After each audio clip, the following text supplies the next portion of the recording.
CTs, so being able to win that knife round and start off there can be fairly crucial. I think it was a large part of the reasons to why Titan were able to start off so well. Had they started off on the T side, probably could have been looking at a completely different map, to be honest, because of how somewhat poorly Titan were doing at the beginning of their own T-sided half there. But thankfully they started off CT and they were able to get themselves off to a good start. So warming up on the T side wasn't as big of a problem.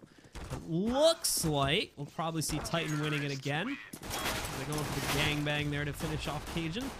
And that's going to end it in their favor. So they'll be able to start off CT side once again here on Train and hopefully get that little bit of a good edge toward themselves here on map number 2 as well. Which leaves the question, how well is TQM going to be able to perform on the T side of this map?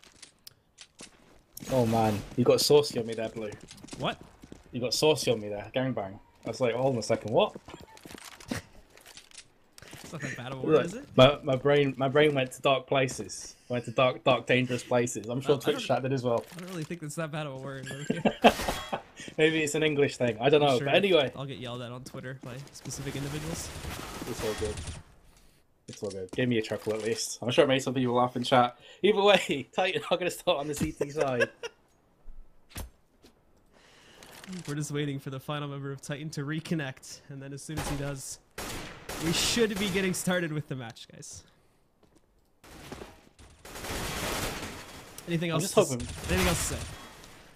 Trying to get this back into like series territory. I'm hoping for more of the same, honestly. I really do hope this is a close map. That Titan can take TQM to their limits.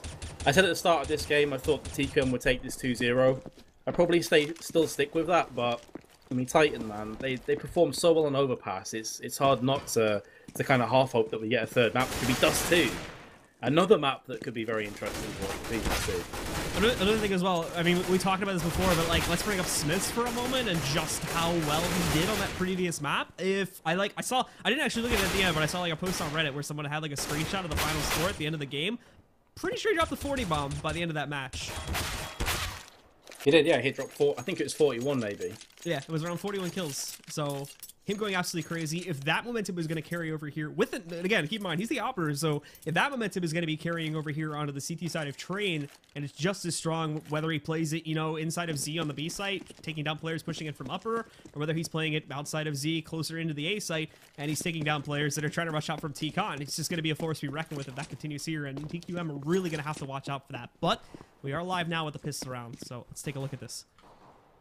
Yeah, very good point raised. Plus, shocks can also pick up an AWP as well, and double up setups could be very, very interesting indeed. Either way, TQM have 3 players on Ivy. RPK eats the last bullet in that magazine from Devi, drops him down to 5, got dinked there, and is able to scurry away before the push came in, but that is a bit of a body blow. Existence now takes up the position instead. He's going to be trying to hold down the fort for the rest of his team. He can't get anything done. Players are being tagged left, right, and centre though, but still nobody's fallen down. Now suddenly 2 fall in quick succession. Make that 3. Shocks is trying to get back on the site. Double headshot for him. He's looking for a 3rd, but RPK nabs it from just underneath him. And it will be a defuse for Titan. And that really was looking like it could go either way as the force came onto that A site there. Members of Titan do get good amounts of control about it towards the end of the round, though. And although we see both RPK and Existence getting extremely low on their health pools, they still end up winning it. And they are going to pick up the pistol here and get the starting economical advantage here for the CT side. But now we go into a very important second round here, and the question becomes, DQM go for the force up with a lot of utility behind it, or do they wait till round number 3? And it looks like they're going to try to do it now before Titan can build up a good bank. Unfortunately, I don't believe Titan are expecting this, as they have actually gone for the 2 rifle buys instead of the 3 that would denote they would be expecting it to be a little bit more of a rifle or a little bit more of an advanced play here. So they're going to try to play with SMGs, and that could be troublesome if these Tech 9s are on point. Oh, they block each other. Smith takes the bullet for his teammate, nearly the double. But yeah, I think you pretty much called that perfectly, that they assumed TQM would just save up for the AK-47s, and then suddenly it's Tech 9 armor, so it's right up in their face right off the bat. So as soon as that first Tech 9 comes in, it's pretty much called out the play for Titans, that at least they have backed away and respected the potential of this rush, which is coming in right now. Dupree's pushing through that smoke. Devi gets the headshot through the smoke onto Shocks with the deagle. Existence is there to hold down for a few more seconds, but there's another Tech 9 frag, this time from Dupree, as the bomb is planted. And this would absolutely wreck the economy of Titan as Devi comes in for yet another one tap, this time into the face of Scream. Now it's all on Existence. He's picked up the only 2 frags of this round for Titan, but can he rinse and repeat 3 more times? It's looking unlikely. He may not even want to try, actually, and just save this M4. they're not going to have any money next round, so might as well just gotta go for the save here. He knows he's not finding a way back into the site. Doesn't have a kit for himself either. You can imagine there'd be one, I should say, on the ground in the site somewhere, but he's going to have to spend time scavenging it. Not so worry about the 1v3. Just way too many factories working against him. Way wiser to go for the save. If he can even do it here. Devi is going to be around the corner in a minute. He might have the advantage. Verso tries to take it long range, but Devi just gooshes him with the blood splat on the wall there. Takes him down, retrieves that M4. Gets himself a nice little upgrade there, and Titan immediately going to be back down to square one. Now, if this is envious, you'd almost expect them to force buy if you're in Titan shoes, but they instead decide to play a bit more, I was going to say a bit more passive, but right at the end almost of the buy time, they decide to actually go in for this. They're going to have Deagles with Kevlar and a FNAS. So that's them pretty much committing into this round. Now, can they pull off any shots right here? They have landed a couple of taps there. Cage's beat is low. But it's all going to be on Smith, who's landed 2-1 taps, and he's hungry for more as well. RPK comes in. There's a spray down from the MP9. And now Shocks, with the only assault rifle at the start of this round, is all that remains. They don't know he has it, though. Through connector. Exactly. Yeah, he hasn't fired as of yet, so it's going to be a bit of a surprise here. Especially if Zipix pushes out for Reebox there, but he's signing back. He wants Kerrigan to make the play. The problem is he has the bomb, so Kerrigan has to sort of verify that the site is open. Gets a nice little dink there, brings down a 23 HP. Now Zipix trying to play it out. Might think E-Box is clear, which is going to be dangerous. Also keep in mind, Shocks with virtually zero utility here too. But he's smart about it. Plays it back. Taking it very passively. There is reason to believe that it would be in the inner bomb site. So he is going to navigate over to there. But even if we do see TQM committing here to the outside yard and going for the plan, he still has a very real chance of retaking it, even without the kit, just because of how low the remaining members of TQM are. And I think he knows this too. That smoke and flash completely stops him, but you can still see there's reasonable doubt for TQM that he may have gone even through like CT spawn into a position at the back of the train, so they can't be sure to push on that site. And now they're going to go right into his crosshairs. First Dragon, second Shocks plays that one absolutely perfectly. And Titan do take down the round and have enough economy to buy up again here, because it was only Deagles with the Kevlars, apart from Shocks. What a play that ends up being. Shocks, absolutely a mind genius there with the way he played that too. As he's investigating this, he's trying to figure out where exactly TQM are going to be moving in. I mean, he's got a 50-50 chance of getting it right, but the way he predicts that is absolutely perfect too. Sees the smoke and is like, I did some nice damage to him. It'd be a bit risky for them to play me out in the opens. They might just want to try to beat me to the punch on B, and he decides to rotate over there early. Pays off in huge dividends, because TQM had no more smokes and no more utility to get themselves into that B bomb site. So he just catches him running down the ramp there, shutting him down very easily and clutching out the round to save Titan. And the big plays. And now TQM have a couple of decisions to make. They could go for the force hit. They could get 3 AKs on the battlefield with upgraded pistols and Kevlar. That is definitely possible. Now, I'm assuming this is a lag issue. Yeah, Scream's lagging. Be right back in 2 seconds. Okay, so at least this gives TQM a chance to actually decide, you know, what do we want to buy here, guys? I fancy that they probably are going to go for the 3 AKs and then 2 upgraded pistols, but if they're desperately wanting an AWP, you know, if they want to put an AWP in the likes of Carrigan's hands, then they may very well just go for a half buy or even just full on tap out of this round. Okay, it's going to be Tech 9 and Kevlar on Zipex from Carrigan. He actually dropped that across to him so he gets some more grenades. So it is going to be a committed round here from TQM. They have answered that question. Kerrigan's got easily enough to go. Kerrigan and Device, along with Dupree, they've easily got enough to go for a full AK investment too. So yep, there's no question. It's actually probably way smarter to go for the full buy. Cajun can still buy like full armor with a Tech 9, maybe like 2 grenades being added into that as well. There's no reason why they shouldn't go for a force buy here, especially with it still being as close as it is. That would basically be giving Titan free rounds in the name of getting like a secure op buy with utility on a big gun round, which again, the op presence here from TQM hasn't been like amazingly crucial and or amazingly strong, judging by the performance of that previous map. So if they can get just Tech 9s and rifles, that's basically as good as it's going to get here for TQM in terms of trying to keep the game as close as possible and having their best odds to swing a comeback. You get, like, as you say, a decent buy up here. It's also heavily factoring towards the idea of just breaking Titan's economy before it gets building. Because they must know after that previous buy, taking 4 players down, only Shocks is remaining, that although they will be able to buy this round, Titan, of course, I'm speaking about, although they will be able to buy this round, if they lose this, then they're back to nothing again. So TQM go for the Deagle as well on Cage and B, as we are, unfortunately, still waiting for Scream to reconnect. So we're still waiting for that to happen here, but TQM do a bit of a trading start against Titan here, and having Shoxy being able to clutch that out is not going to be the way they want to have this going. But keep in mind, again, with the amount of money they have, in fact, we've seen the op buy coming in here already from Device, who's going to be picking it up, or Devi is his actual name now. I have to get used to that, but I've been pretty good with it so far. He is going to buy the full op, so honestly, like, I have to see it in its fullest extent, but to be completely 100% honest, TQM might actually have like a better buy overall here than the guys on Titan, because some of their guys are still a little bit lower, like when you look like RPK and whatnot, but we'll have to wait and see when everybody gets out of the gates here, essentially, how it's going to look. Yeah, true that. So still waiting. How you doing, Twitch chat? Maybe I've just made a mistake. I've acknowledged the Twitch chat. How are you guys doing? Have you noticed how mad they get when we call him Devi?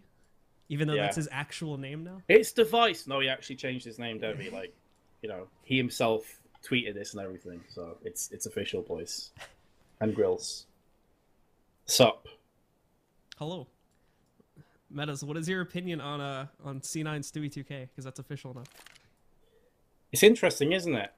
I mean, my knowledge of the NA scene is not great to start with, but my understanding is that Stewie 2K is kind of an up-and-coming pro, right? He's not a guy that's been around the block for the longest time. He's not a guy that's been in loads of other, you know, top-tier NA teams. So, very interesting. There's been a couple of tweets that I definitely agree with. I think Natsu tweeted out that every pro has to start somewhere. Clearly, the guy's got talent, so I'll give him a chance. I'd probably go along with that. I'd be curious to see how he starts things out. My worry would be if he's quite a young guy and new to being at a level of this caliber, if he's going to be able to deal with the pressure that comes along with that. That's my concern, really. I've been introduced to, not him personally, but like sort of like who he is in a certain way.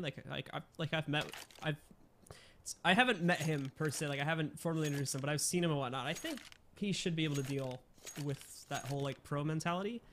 The big question is going to see if he has the potential to grow, because I think that's what C9 is banking on, is they see his possible strength based on his performances like in the recent ESCA leagues and whatnot, and all the other leagues that he's managed to play himself in over the previous couple of months. Like I'm trying to remember exactly his roster history now. I think he was on, I think it was like the last Splice roster. It's weird how it trails back, but he was really good in those ones. Unfortunately, the first LAN he played in, which I think a lot of people judge him by, like didn't really go super well. So a lot of people give him like a bad rep because of that. But if he's able to grow and learn from experiences, I think that there's a lot of potential sitting behind him. And I think that's why C9 ended up going with him.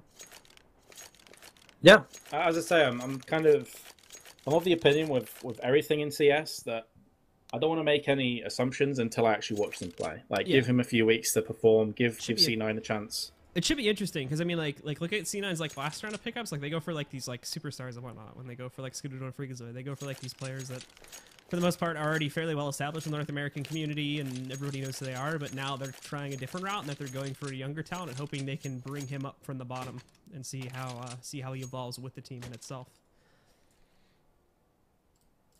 Right, so now Scream's back and we've lost a player from TQM, Anta.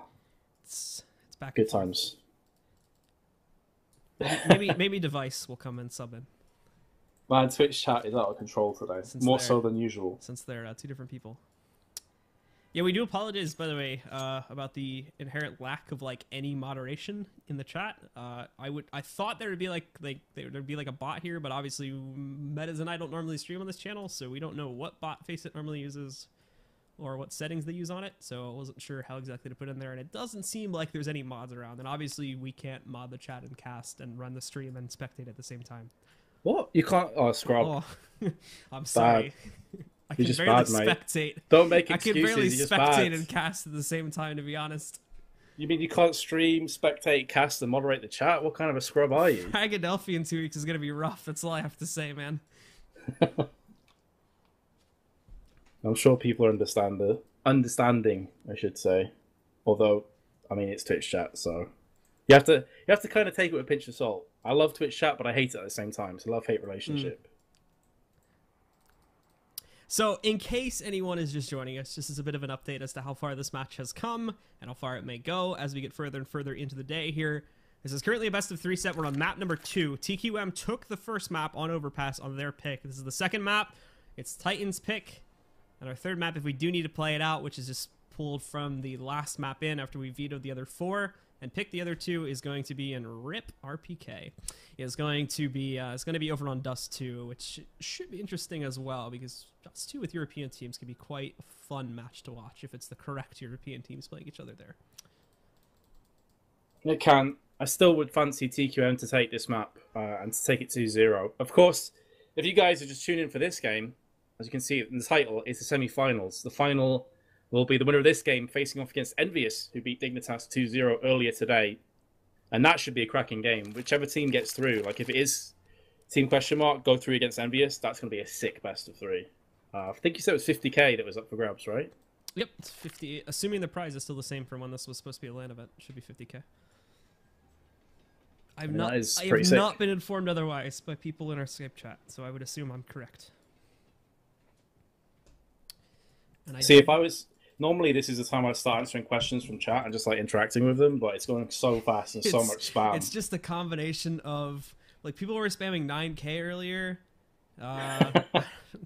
Let's see. People are spamming numbers. There's all the gambling site spam. All the ASCII spam. It's unreadable. I want to know how Hearthstone streamers... Have you ever watched a Hearthstone stream? Yeah, Crip. Yeah. It's like... Chat is the worst. It's like this, but even worse. It's like this times a million. Yeah. And he's got normally like 20k instead of 56k, so... I don't know how he deals with it. He seems to embrace it, though. He enjoys it. By the way, when you said 9k, chat just erupted with 9k. Why were they... Do you know why they were spamming 9k? I don't know why they were spamming 9k. I actually don't know. Is it? I mean, it could be in relation to R9K mode, but because I saw people saying R9K around it. Oh yeah, maybe. It's already on. It's just like not working. It like sucks. It's also like the easiest thing in the world to get around, unfortunately. But yeah, who do you think's gonna win this set, personally? I think TQM will take this. TQM. I'm going to ask you a more specific question. What do you predict this score is going to be? I actually think Titan is going to win this one, and then we'll go to a map 3. But I think it's going to be like, I'll say like 16-11 Titan or something around there. 16-11, all right. Yeah. Well, we'll see. I'll go for 16-13 for TQM. We'll see who's closer. All right. We'll see how it goes. I'd ask Chak to predict, but then it's just going to be numbers like everywhere. A lot of it depends on Smiths, I think, and how well he's able to perform. That's a fair shout, yeah. I think Smith's going to be integral. Obviously, the AWPer, Train, and AWP can just take over. We saw this earlier with Kenny S, who, I mean, it's one of the best performances I've seen from Kenny S in the longest time. He was a monster earlier on Train. So we know that a good AWPer can take over here. So yeah, I completely agree with you. I do also wonder how these pauses are going to affect the team's momentum. It has started the map, so I guess it's in that case, it's not like we're at 12-12 or something in dying embers of the game. This has got to be frustrating for players that are just DCing and such. Like, all that hype from, who won that clutch? It was Shocks, right? That from the last story watch? Like, all that hype from, I think it was Shocks. All that hype from Shocks owning that clutch is, like, gone now. So that, like, they don't have any of that momentum anymore. I love actually talking about and analyzing, like, the psychological parts of the game. Because, like, I think in Counter-Strike it plays in way more heavily than, like, certain other games. Because in so many other games, like, most MOBAs, like, I don't think mistakes weigh as heavily against you in those games as compared to Counter-Strike. Whereas, like, if you start getting, like, emotionally disrupted or the team communication breaks down and stuff like that, like, it can just completely throw not only, like, your aim off, but your entire team and your entire game. If, like, one player starts getting negative and that transitions badly to the other players, it's really interesting to study that sort of stuff. It definitely applies to other games, but I think it applies more in Counter-Strike than it does to any other game. Absolutely. I maintain that one of the most important aspects of CS, like obviously skill's hugely important, the different aspects that skill has, like aim, movement and such, but I feel that temperament is such a huge part of CS, because if you're a tilty player, like I'm a tilty player, if I'm playing well, I'm actually really quite solid, but if I play bad, I am awful. Like the worst. So if players are tilty, not only does it affect their communication, which in turn affects the performance of your entire team, but then you start not going for trades that you normally would. If you're normally an aggressive player, you start to second guess yourself, you start to be a passive player, and you play to your weaknesses rather than your strengths. So it has like this massive domino effect. So yeah, I completely agree. The psychological aspect of CS is a very interesting part of the game as well to me. So we're still waiting, as it would seem. A couple of players are getting like in, and then they're getting kicked out again. I know that like there's something with this server too where the admins have to like manually add the players back in, so that might be what's holding us up too. But I can't like see like other people besides like the coaches. So unfortunately, I don't know if Kenny is in the server as of yet. But we will see that in a minute. We're still waiting. And I'm still thinking of things to talk about. I'll tell you one way around this, because we've been filling in for ages, and like as we said, there's not a lot to talk about in terms of train. If you have any questions, tweet us. Our Twitters are at the top. Oh, I normally, doing. yeah, it's kind of a shameless thing, Getting but all also the followers, man. Also, additionally, it means we can answer questions, so we don't have to keep talking about random stuff. And because I can't read the chat, it's just like there's pictures coming up, there's spam. I mean, it's classic Twitch, isn't it? It's chaos Twitch. It's like chaotic evil Twitch. Right, so I've been linked how the breakdown of money comes in. Let me have a quick look here. As well. It actually doesn't. Does it say? It doesn't even say. It just says 50k is spread among the teams. It trolls the crap out of us. First, TBD. Second, TBD. What? Okay, brilliant. Thank you very much for that tweet. That was very helpful. Thanks for the effort, Christopher. I'm not sure if I'm saying his name. Another thing we've been told, by the way, is that Devi or device, it's like it is Deve or Dev A. I really don't think I'm pronouncing that correctly. And that sounds really weird to me. Deve. It doesn't roll off the tongue, man. I really hate pronouncing Danish player names. And it's nothing against it's nothing against Danish people. I just think their language is really hard to pronounce. Like Kirby, which I know is not right to say it that way, is the most impossible name to pronounce. I'm pretty sure like only Anders knows how to say that name right. At the DreamHack Open Stockholm, the Cluj Public qualifiers, I asked how do you say it in Danish. It was like Kiebu. Like even when I was saying that, it was completely wrong. And the name I struggled the most with was a Swedish player called Skytten or something. Oh my it was God. like SKYYT something. And every time I'd say it, someone was like, "Why is this scrub not pronouncing it right?" And then Swedish guy told me how to say it. And my vocal cords will not work that way apparently. That name is another one. It's the Scandinavian languages.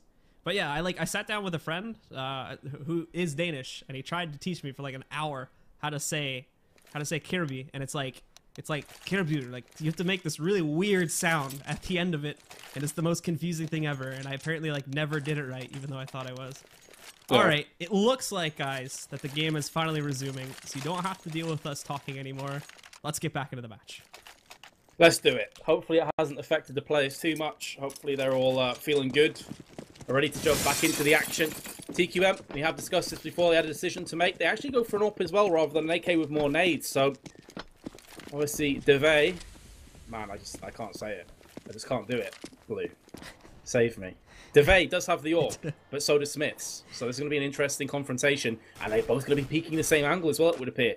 Through Team 8. And it's going to be Smiths who gets the upper hand. Big frag for Titan. They shut that down initially. They're playing it very forward here, too. We saw a lot of this back over on overpass about how aggressively they would play their angles, and this is continuing. You got multiplayer sitting up by E-Box. Unfortunately, at least for Scream, that's going to bite him in the butt as Dupree is going to be able to push back up there. Push down, I should say, in the ladder room. Takes him down, finds a trade to the earlier kill.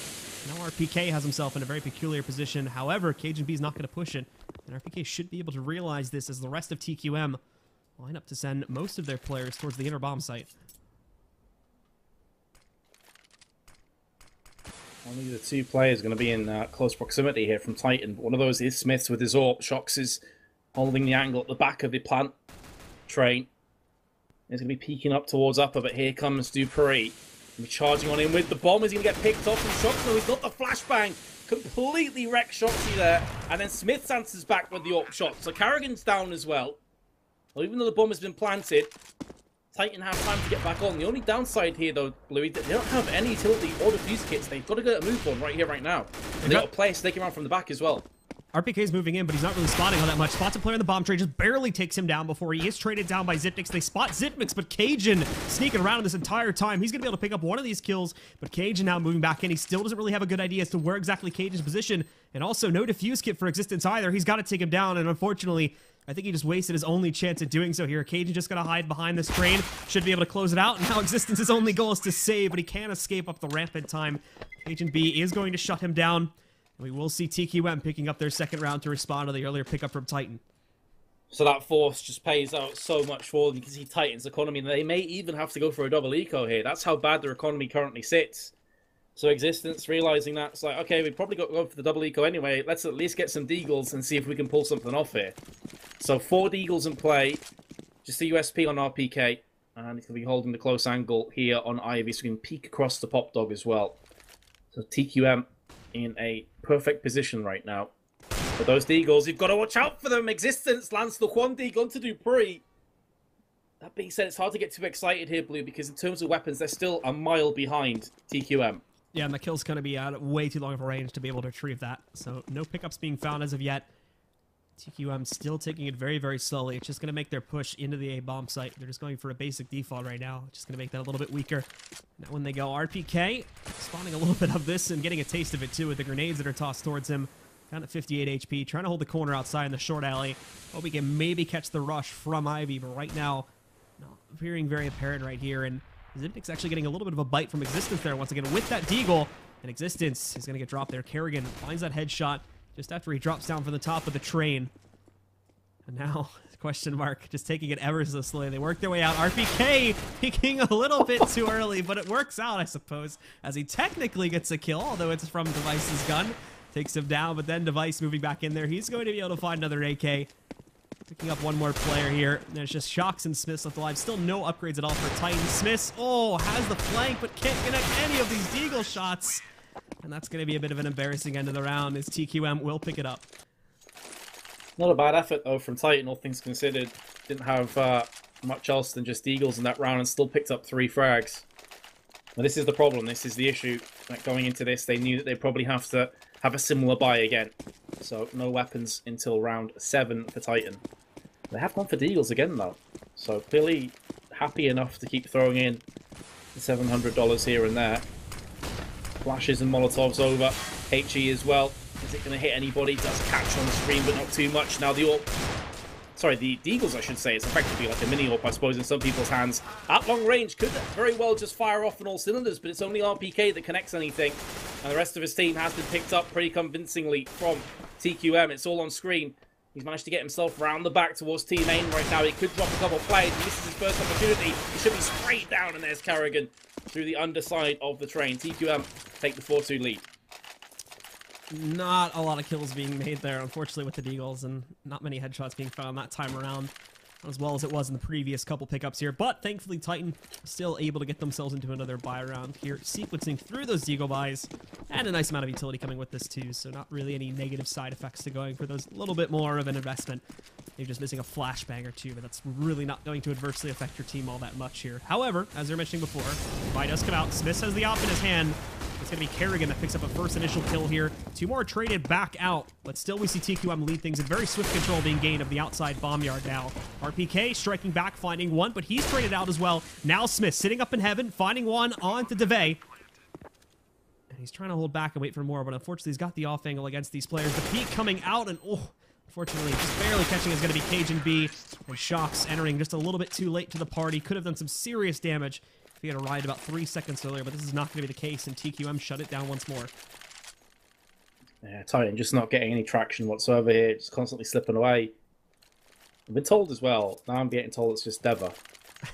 So, at this point, honestly, I might just call him Device. Yeah, I was about to do the same, because it's like too much effort to figure this out.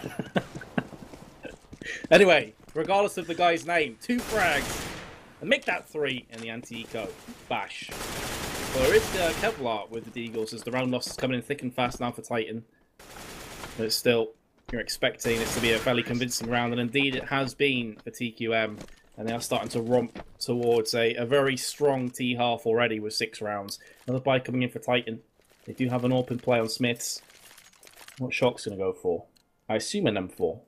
I mean, the option is there for another AWP if they fancy it, but that therefore puts them into... Oh, Mag 7, so we can play close range. I think we saw MBK do this on B-side in the previous best of 3, so I'm curious where he's going to run with this one.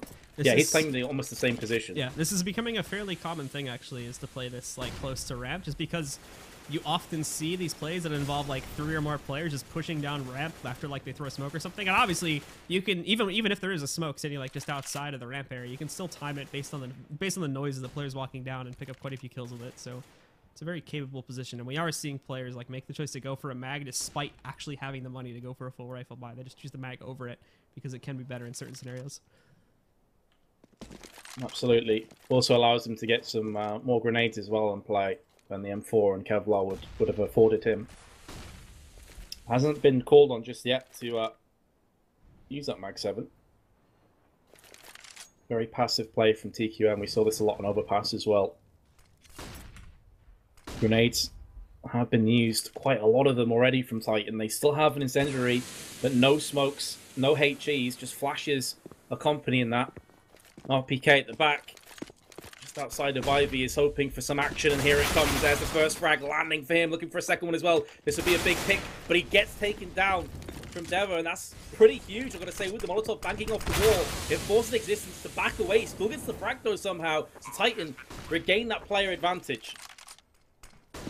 Scream hiding in that smoke now, hoping he can find something else here, but it's not the case, and his teammates are going down one by one, attempting to rotate in from Z, but the choice, it looks like it's already been made to go for the save. Smith's peeking out, looking for hopefully grabbing at least 1 or 2 more kills here, but it's not going to be happening. Shocks as well with that mag still playing it inside. Not really going to be able to do too much. He scavenges an AK, so he gets a little bit of an upgrade for himself, but he has to move away from it, and actually they're moving in now, so it looks like they're going to go for a very late attempt at this, but this is so much time being wasted. There's no way they're going to be able to pull this off with this little time left, and they move in, they find a kill, and they realize this too, so they're not going to pull away from it. Did Dupree do enough damage to actually take him out in the bomb blast? No, not quite. He tagged up, I think it was Shocks, loads, and then decided to back away. I thought the bomb may very well claim that life, but he does manage to save onto that weapon, to hold onto that weapon and save it through. To drop a couple and get another buy here, Titan. But again, it's into that kind of situation where it's all well and good being able to get consistent buys out and saving weapons, but it's rounds that you desperately need from Titan.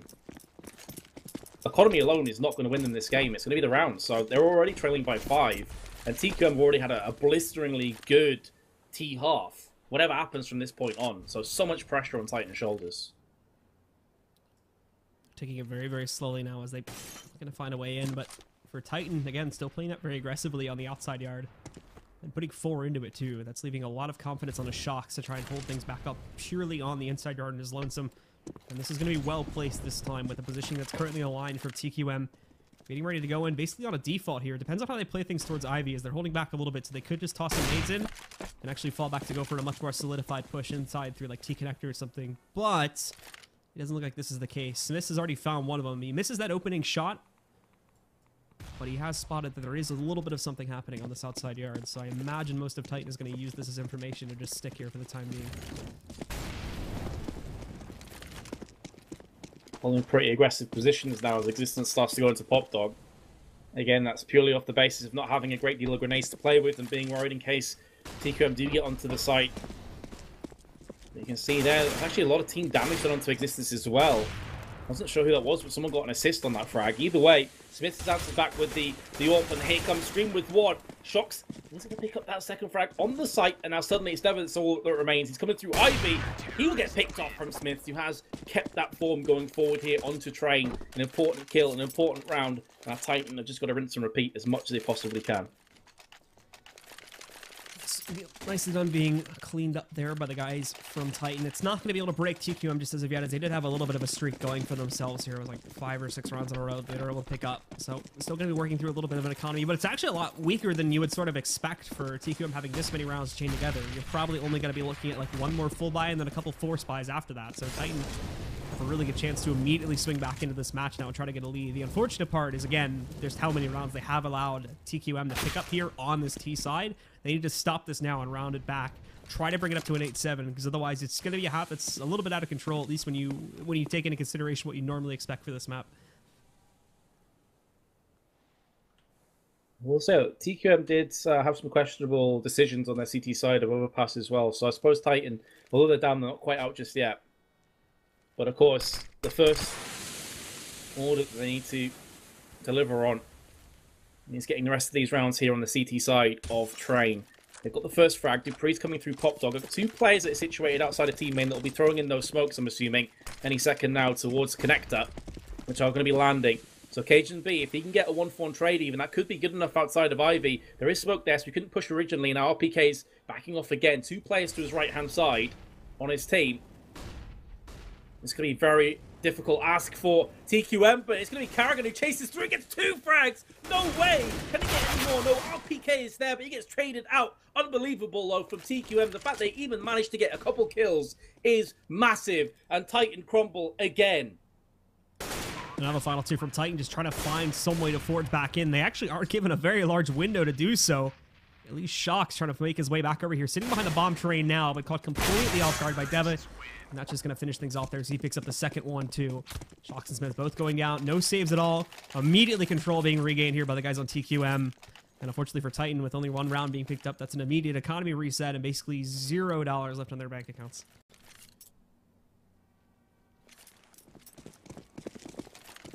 So rough. So rough. I remember being in a similar position in the first best of 3 and completely writing off Dignitas in a similar position. But can we really write off Titan? I mean, they're a team that can bounce back, but it's just looking so bad right now. Their defense is not holding up under the scrutiny of TQM. A nice 1D from RPK at least brings us back to a 2-on-2. With just 2 pistols in play, make it just the P250 now, but Shocks has put that to use on Carrigan. He gives his position away, so instantly Zipex is going to rotate himself onto the B site itself. Molotov thrown on ramp to just stop the initial charge. The plant will go down, but Shocks has an AK-47. Maybe, just maybe, this is doable.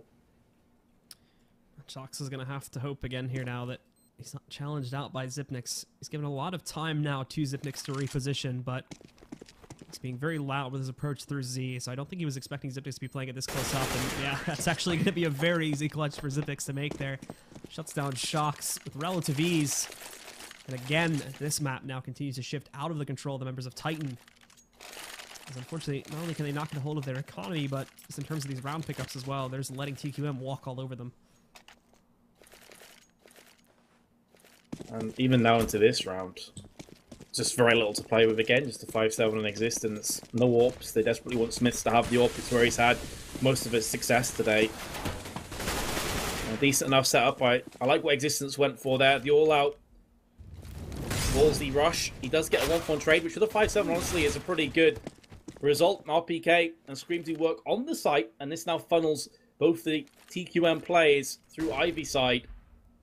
Try and get something behind the green train. But no one's there. Titan over on the CT side of the map, and Dupree just taps Smiths while running. Cheeky frag down to a 2-on-2. Deva now looking for something, sitting back over here too, sitting a little bit further back towards the halls there.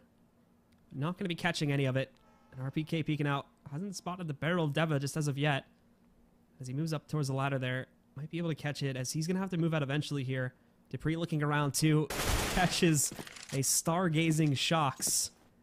And now with the bomb under their control too. I think they have already realized that RPK is somewhere in this site, so they're going to fake it a little bit in hopes that they could draw some more attention towards that B site, but not looking like it's going to work. And actually, if they haven't picked up on RPK being up here just as of yet, then he could surprise. Dropping down, they spot him there, as that was happening at the same time that Dupree was working his way from outside of the ladder room. And now he's definitely going to go back over towards the B-bomb site, try to hunt down one of those final players. He does manage to shut out Deva, and he's got a decent amount of time to run back in towards the inner bomb yard to try and win the 1-versus-1. Oh, that's awkward. Deva was actually DC'd. Yeah. I was about to ask why is he still there. Well, there's the answer. So 1-versus-1 now. If RPK manages to clutch this from this position, this would be brutal for TQM. But it's much needed. They have to go in for it. Trailing 10 to 3 rounds is simply not good enough, but Dupree's just playing on the site itself, a position you're not necessarily expecting him to be in. RPK comes running through, gets the frag, and should be able to get the defuse as well. What a clutch that is, but under pretty shady circumstances, I've got to say, with Deva DCing, that definitely puts a bit of a sour taste in TQM's mouth, I'm sure. Yeah, that's a bit unfortunate, because that actually explains a lot of the movement that was coming out there from the final member of TQM, in that if Deva had actually been there, they might as well have just gone for the outside bomb yard, and they probably would have had no problem whatsoever clutching that out. But it looks like he dropped out, and this happens like before he can really give any intel as to what exactly is going on. So this explains why he's so cautious about even going in towards the outside bomb yard, and why he was considering that too. But that's a bit unfortunate, as that's obviously a large part of the reason as to why Titan picked that up. So we'll see what is to be done about that once we get the final member of TQM reconnected, which is thankfully going to happen very quickly. Right, now we can dive into those questions. You see, I was thinking ahead of time here, Blue.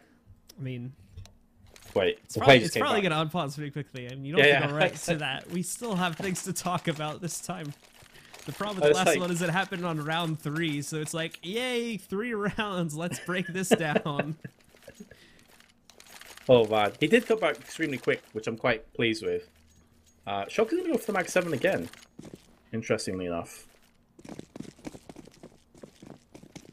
Like I said, I mean, there's no reason why you can't do it. It's still, I mean, like, if you're going to play that position and hope to get, like, 2 kills and then get traded, it's like, it's perfect. It's a perfect gun for that because it's not as much investment as the rifle is. And honestly, you can make more money doing that. And you can probably have more of an impact as well than in comparison to playing that area with a rifle. There's plenty of people making that choice, especially on Cobble now, too. A lot of people play it either, like, towards the Broken Wall area or they play it towards, like, Drop and Cobble. And it's also a very good weapon for playing it towards that area.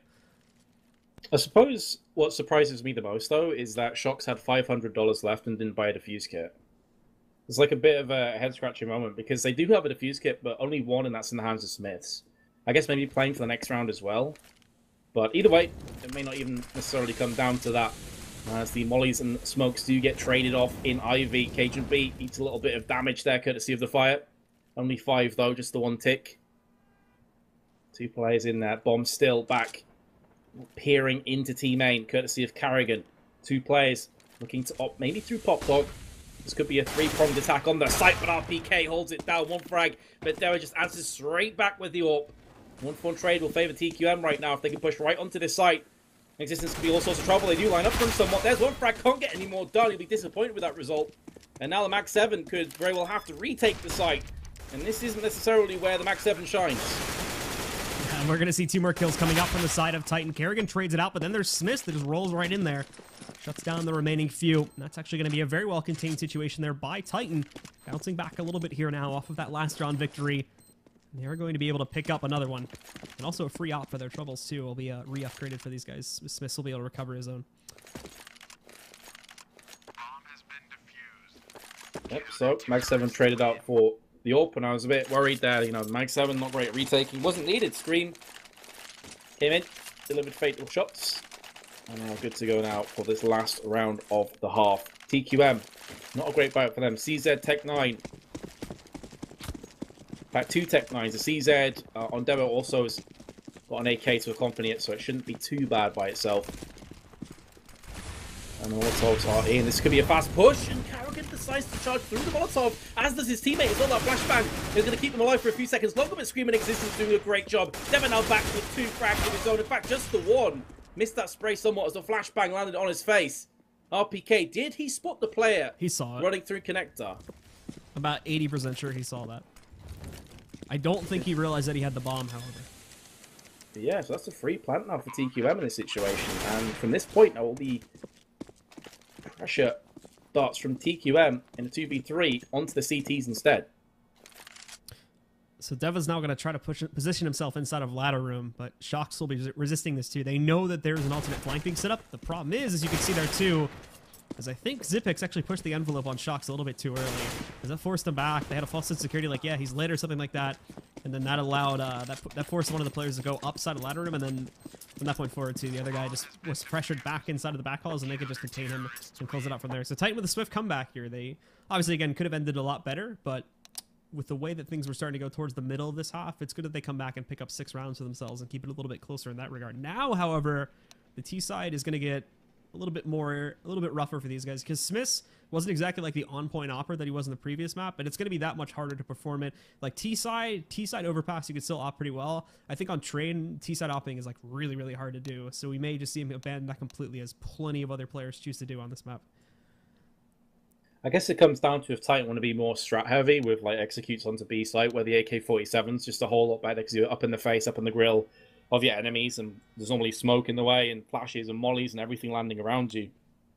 So we're very curious to see how Titan decide to jump into this next half. But yeah, TQM coming through into this, firm favourites now, with 9 rounds on their T side, moving through onto the CT. They win the pistol, they're pretty much just a couple of steps away from victory, so a lot of pressure now on Titan. And again, for the members of TQM, we actually have the two people that I normally expect to be at the top of the scoreboard are back on that position here for this match. It's Zipix and Deve/Device are sitting up on the top right now at 15 and 14 frags. Zipix improved his play phenomenally. I don't even know if that's a word. Over the previous like 2 months or so. But it is now. He was struggling quite a bit, but he managed to bring it back together. Whereas for Deve's always sort of been the high tier player on this team. So it's good to see that they're back up there. That was part of the struggle that they were dealing with on the last map there, was that these two weren't necessarily like showing up to all the rounds. But now that they are, we can see that they're sort of getting back to that top shape, and explains why they're leading much more heavily here on the second map. Yeah, speaking of, performance-wise, Scream at the bottom of the scoreboard for Titan. Never a position to expect to see him. So he's going to need to up his game on the T half here if Titan want a chance at bouncing back into this one. 7 for 14. He'll be disappointing with that. But put an AK in his hands, he's capable of doing crazy things. So he'll very well come back into this one. Just checking what they're saying in chat so we have an idea of how long we're going to be. I think there's still some lag issues right now. Yeah, there's like... I think Questionmark has like really bad routing to the server or something. Because if you watch Deve's ping, it's gone from like 109 to like 33 in the past like minute. So his ping's all over the place right now. That's like to start off another conversation. Like I know how like bad America is with like telecoms and like our internet service, but that's like the one good thing we have, because we only have like 2 like ISPs that matter. Like, thankfully, we never have to deal with this problem of, like, routing to servers. Whereas, like, with Europe, because of all the different ISPs that are there, you constantly have, like, people that, like, have a bad ISP that is bad routing to certain servers and whatnot. That, like, never happens in American games. I guess if we want to get super political, we can talk about that. But it's like an interesting thing that, like, this almost never happens in American games, that you have routing issues. Because there's, like, 2 or 3 major ISPs that most people have. At least in America. I think Canada's slightly different. So what's the ping difference between West and East Coast in America? Is it much, or is it negligible? Depends on how good your ISP is. Like, I'll get... If it's like servers, I think I get like 70 or 80 to a West Coast server. Whereas with East Coast, I get between like 20 and 30. Oh, okay. It's not too bad then. But I know some people that have a lot worse. And I think with like third-party services, the pings get a little bit higher, I think. Just because I don't think their routing is as good as Valve's. But like I said before, it's still pretty consistent. Anyway, we're live now. And Zipix putting himself into a very dangerous position, but somehow manages to escape that. Titan don't actually want to press through that smoke for the time being, so they do allow their opponent to escape, and he gets some good damage onto them. Does, yeah. More importantly, as you said, he manages to escape. The only problem for him, I guess, is he ate through a lot of his ammo. He's only got 11 bullets left in that CZ without any additional clip. So if he gets into the thick of the action again, he could very well have to scurry off, or maybe even go samurai mode and just charge at them with his sword. Either way, he's about to get pushed, and he's going to make that CZ work. 2 frags for a third as well. He does pull out the knife as he runs out of ammunition, but does get 2. Smith's team kills Scream, and then falls down. The bomb is on the site now, and it's all in existence. He's being tagged from the back, from the center. Oh, it's brutal. And finally, he goes down. Good round for TQM, and I said before, this pistol round was a much-needed one for Titan. It hasn't gone their way. Zipix acting as a human shield there, standing in the way. And although that did look like it was out in the open, I think that was a smoke bug there. So that all happens inside of the smoke. And obviously Titan get very, very confused. But TQM reinforced their lead now coming into the second half. We see, actually, again, a very big force, I should correct myself, from Titan now, as they go immediately for Deagle armor investment. Scream, they take a little bit later. He does buy up the head armor, but he's only going to go for a P250, so it does balance itself out. P90, though, up in the face. So I can understand why Titan would go for this force. Just trying to catch TQM off guard. We saw TQM do this as well with Tech 9s earlier on in this map. Shocks with the Eagle is going to make short work of Carrigan. That's a pretty big pickup as well. So the scout now moves hands. RPK was hoping for that one dig, but Device just walks in. Or Deva, sorry, my bad. And I'm going to get flamed for that. Does pick up the kill to RPK. So bad, dude. 2 versus 3. And Deva and Zipix, your last 2 remaining Danes. And now for TQM too, it's all about figuring out like where exactly they're going to take this now that all the confusion's been going on. I think Zipix is just going to say like screw it, and they're just going to face check the outer yard to make sure there's nothing here. But it's not the case. Shocks does have a little bit more of a presence sitting inside of the T connector there. He does fire off a shot, but I think they realize he's the only one here, so they are going to rotate some more assets back over towards the B bomb site. And not only this, too, but Device is going to pick one up, but there's Existence playing with the Deagle. Picks up a shot from Zipnix to shut him down. It's all about lighting up Deve now. And they will be able to finish him off. So there's Titan responding right back. And we're into another one of those traded situations as we had in the previous set. We do. So a big, ballsy decision from Titan pays off for them. And they're now going to reap the rewards. At least they should do. But again, it's going to be Deagles. Very much a carbon copy of what we saw in the first half here from TQM. This time it's Zipex, who decides to stick with the USP instead. Going to be a fast push from B, though. Zipex is also going to be the only one initially in this site, too, but he's able to get the call out very quickly. So, Deve along with Cajun B are on their way into the site. The problem is, though, is that with Existence and Scream are already just decking players left and right. Existence, he's found a third now for this team to pick itself up. And they're just pressing forward against this now. Kerrigan's going to try to get himself into a battle with Existence, losing that. Not even doing that much damage, unfortunately, either. And it's just Dupree, who is awkwardly shut down there, not even realizing that he's being rushed. Barely any damage at all going on to the members of Titan. And just like that, they're back into this match, just 2 rounds behind TQM. Yep, within touching distance now. And because TQM went for the Deagles last round, they'd probably been on eco anyway here, to be fair. But it's going to be 4 HEs. Where are they going to decide to throw these? Looks from their positioning, it's going to be into Team A. Are they going to go for early? Here come the grenades. Landing. Shocks is down to 9 HP. He's only a bullet away from death, but Smith has the good spray control. Picking off Carrigan. The bomb's been dropped in upper, though, just outside of the bathroom. This is pretty big for TQM. And also, Devo just comes from behind, lands the headshot in Scream. He's gone from bad to worse for Titan there, just about holding on. But remember, they've got a couple players that are low. And now those 2 players remain. There's going to be one of the 2 shut down. Shocks, the last one here, almost lighting up Deva, but gives Deva all the time he needs to pull out his gun and finish it off himself. Very well played by TQM. And just like that, they're right back into this game.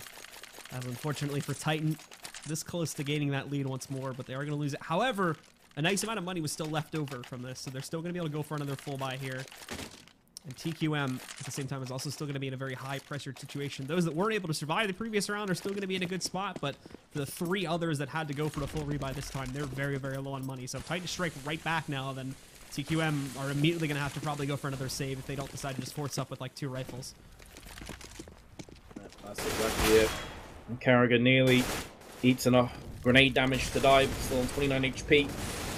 Still holding the close angle here outside of Ivy. He's got backup coming in as well in the form of Cajun B. So if those 2 players, Scream and Shocks, decide to push this, it could very well be to their death. Bomb still dropped around Team 8. Titan not really pushing in anytime soon. But I feel like that confrontation, Ivy, could very well make or break this round. They've got that forward position placed in there by Kerrigan now, but they are going to leave him alone to sort of act as an early warning system. Cajun B's moved in a little bit further. We can hear the fire coming out there now. A bit farther away, but Titan is still playing this very, very slowly now, which is a little bit more unlike them from their CT side. As RPK investigating, he's gone down to the ladder room. No one close enough from TQM to have noticed that just as of yet. But also at the same time, no one from TQM has decided to get aggressive back over here towards B and try to see that. So this is going to be, again, it's going to be very easy to see this once it starts, but they have no clue that this play is actually coming into it. Thankfully, very lackluster amount of smokes on as they work their way into the site. So that's going to be a first easy kill that comes back out there from the CTs. Devin picking that one up. That is responded to by Existence as he works his way back in, and then Scream picking up an additional one, trying to finish off Deve too. They've completely lit him up, and he's going to be shut down now. Kerrigan finding one through that smoke as it starts to fade, but then Smith trades this one out too. It's just Dupree left alive, and he has no choice but to retreat and save. Wow, you almost foreshadowed this at the beginning of the round, Blue, when he said that if Titan can win this round, TQM are back into turmoil, economically speaking. That seems to be the case here. Dupree's not going to get onto that site. He does have a defuse kit, but only 18 HP. It's not worth trying for. And so Titan, again, pull themselves back to a 2-round deficit. That's going to hurt TQM. Or are they going to go for the Eagles again? Is the question in the back of my mind, because we've seen them do it consistently. Maybe this is the moment when they realize, okay, we can't afford to risk anything anymore. Looks like Dupree should be able to save this M4, unless he peeks back up to his right-hand side, which is where Shocks is waiting. Shocks has spotted him now. He's gonna be okay. The bomb's just exploded. As soon as he sees him, he's like, nope, I'm not gonna challenge that. As soon as he doesn't get him on the first peak, which is smart because again, look at the money here now. They can actually go for a force and have 3 rifles with it. So by saving that, they have made this make a lot more sense. And obviously, this is a lot more sensible to be doing this with 3 rifles instead of the 2 that they would have had. And honestly, wouldn't really have been the best course of action had they done this before. So this is their last attempt though, because this is emptying out everything they have for the most part. Titan, at the same time, are trying to rebuild their own, and they've used a lot of utility at the beginning of this round, but as you can see, they still have a lot left over. But now pressing forward, they're completely blind. You can see in the back B halls, Dupree doesn't want to take the risk on it, though, as he doesn't believe he's flashed them as heavily as he has. So Titans players, 2 of them are lucky to be alive at this point. And for the rest on TQM, they've fallen back, but this still yields a 1-man advantage to Titan after this trade starts. KGB gets the drop on Shocks. Tries to push past the green train. RPK with the double spray down. Very nicely done. He does get sprayed down, I should say. It's Cajun B who gets the double spray down. Extremely well played. And now Scream could be next on the chopping block. He's going to push right by. Cajun B's positioning was absolutely on point, but now it's down to Smiths. He does narrowly miss out on that first shot. The bomb's planted for him. It's going to be defused from Dupree right here, right now. 2 seconds, 1 second. It's going to get defused. And not too much that Smiths could do about that. I suppose on the bright side, at least Smiths will save that AWP coming through into the next round and allow them to buy up again. But TQM do somehow salvage yet another round. I think they should be able to buy here. I feel like they should, yeah. AKs will be dropped to the rest of his team. They are going to have a Deagle only on existence, but double AWPs picked up. This is like such a close economy battle between both of these teams too, because like honestly for almost this entire half after they got their initial build up after like the first set of anti-ecos and what have you, like both of these teams have almost been buying every single round, and both of these teams have been on the edge of being out of money for the most part almost every single round, but they haven't done it. And take a look at this interestingly from Smiths. He has like all the time in the world he needs to take down Cajun B, but he decides not to do it, and what a mistake this is, as now he's decked down to 9 HP as he's hit head on with a grenade. A lot of players in Titan are circling the drain right now. Not far away from death. That flashbang is perfectly placed. Scream decides to jump through the smoke. The Cajun B simply was not expecting that. When you're in these kind of situations, when you're low on HP and you have to make the desperate plays, I mean, that really is what you're looking for. Someone to step up. I said before that Scream was having a rough first half, but now he's starting to pick things up again. Smiths gets boosted, lands the shot into Dever. Big kills for Titan, but still, with a couple players low, and 3 M4s in the hands of TQM, they could still salvage this. And now for Smiths here. He's going to wait for the push back out now. The rest of TQM, as we can see, are starting to get a little bit more aggressive to hopefully hold this back up. It's actually amazing that, like, despite finding 2 of these kills, Titan have not just decided to, like, all right, we've got enough wiggle room, let's decide to go for this as of yet. They're holding it back. Now the molly comes in. They're going to use this as momentum, but Kerrigan, he's not expecting Scream to jump right out from that. And Scream, holy crap, running back out there, finds Kerrigan and Dupree. Zipix does trade out 1 more, but he's very quickly handled by Existence. And there's another one now being picked up by Titan. It's traded back and forth and back once again. And I think we finally reached an apex point here where one of these teams is just out of money. And I think for TQM, they're going to have to make the choice to save here. Deve still has 3.5k, so he could force up to a certain degree, but for the rest of his team, it's really not a valid option. And I think that's just going to negate the 3.5k advantage that he has. Yeah, and unfortunately, we do have more technical issues with it seemingly like TQM is having issues with the server. Spiking, just general lag problems. Oh, Smiths too. Holy crap. Smiths is at like 140 ping right now. Yeah, so it looks like we are going to be switching servers. I'm not sure what that means for a delay here, Blue. If we're going to be waiting a while or not. I think it depends more on how quickly they're able to change our relay than anything. Because I don't think the players... it looks like the players already have like a new server. But... Okay. The question is, will they remember to change our relay? Because they almost forgot to do that at the beginning of the set. Yeah, it'd be a bit awkward if we had to just sit here and like look at HLTV. So. This new train map looks pretty good, doesn't it? But I imagine we'll be able to match by to get everything back to where it was. May take a few minutes though, as you were saying. So I'll leave this decision up to you because I've tortured you enough, and it's kind of my choice. But do you want to put on music, or do we want to talk about random things for another like 5 to 10 minutes? Dude, I'm English, so typically we're like, it's your decision. We can't make decisions. It's not fun. We can watch this. We can watch these 2 bots go at each other. That never mind. It's paused. No. That sounded kind of kinky. I don't know. Did it? Is that just me? Just I'd pay to see two bots go at it on CS. On CS, obviously. That's some Japanese level crap right there, man. Damn. All right. Well, it looks like they changed the relay pretty quickly, so we might not have to turn up the tunes. And we should be able to resume it pretty quickly. However, the good news of all these delays and routing issues and what have you is that we're probably not going to have a very big break at all between this match and the grand finals. Because actually, looking at the time right now, if I can convert time to European time correctly, I think the grand finals were supposed to start in like 15 minutes. Obviously, Correct, that's not happening unless TQM like finishes off this map really quickly, which I don't think is going to happen. But yeah. So that actually puts us sort of back on track. And we're not going to have like an hour and 20-minute break like we did last time.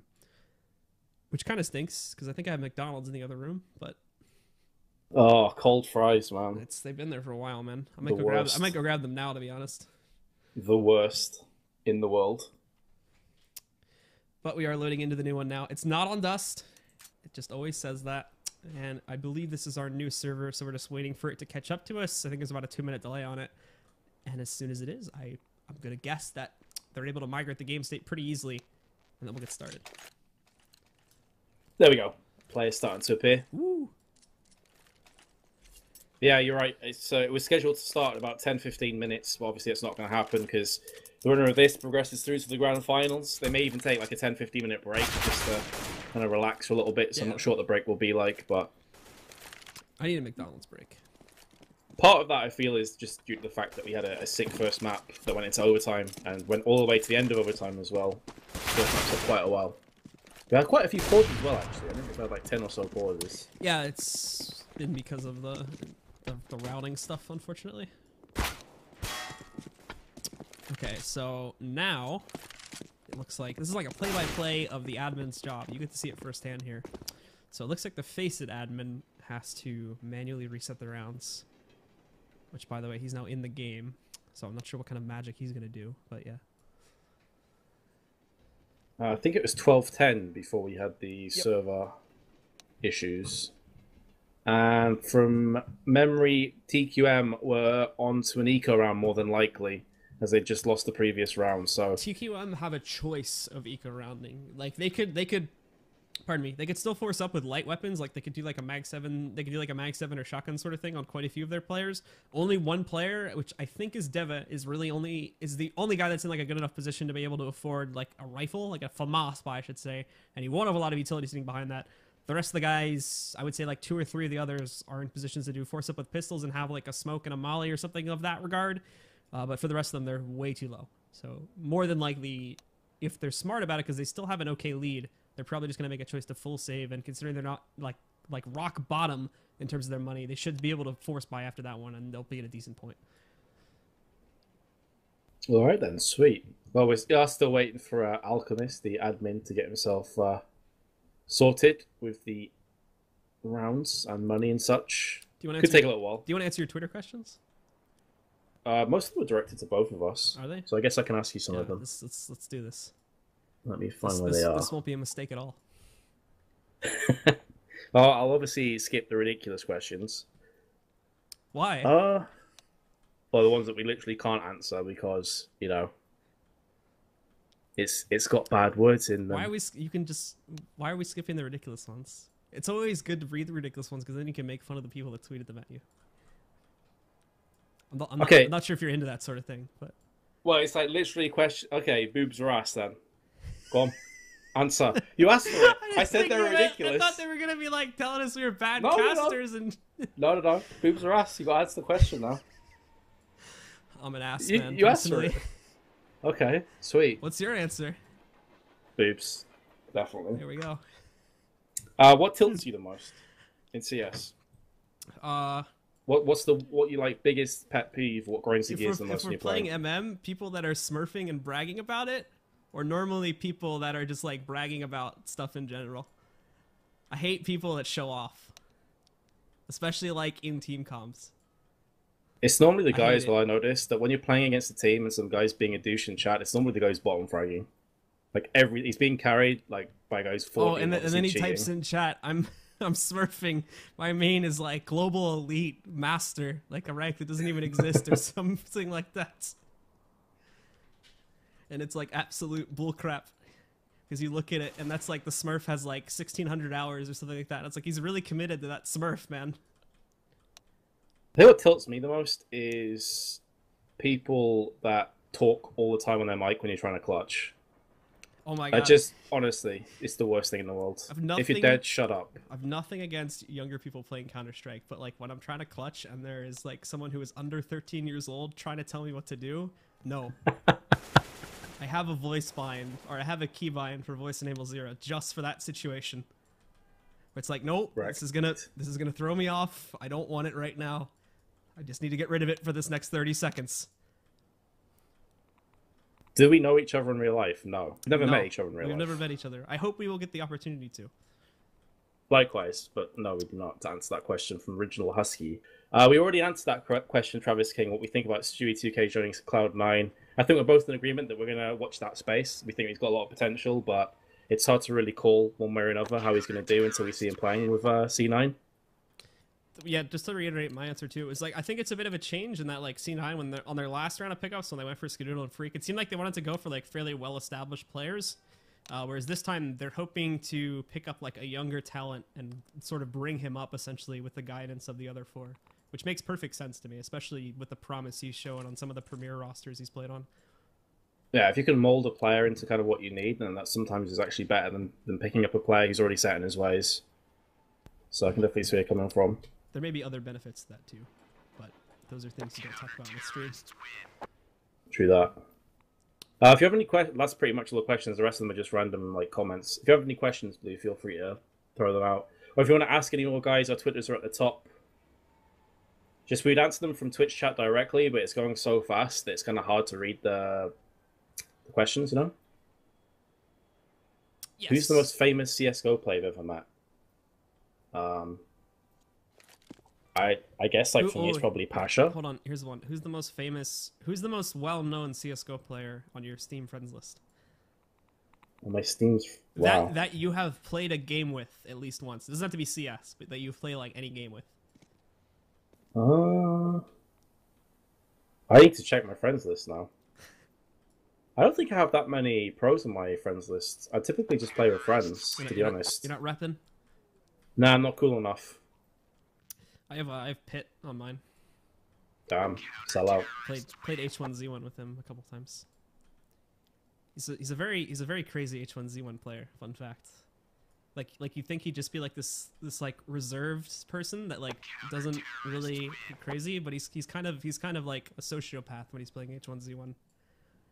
Especially when he's driving vehicles. It's kind of scary, to be honest. That was not where I was expecting that conversation to go. Yeah, he's just a sociopath. Yeah. So don't get in a car with him, basically. Let's have a look. That's the questions. What was the most memorable CSGO match you've casted, Blue? That's a pretty good question from Slappy Happy Green. I'd imagine it's one of the recent events you've done, because you've started to do like big events in NA, haven't you? I think it was probably LG versus TQM, actually, was probably the most memorable match so far that I've casted. That was at the SLUC Pro League.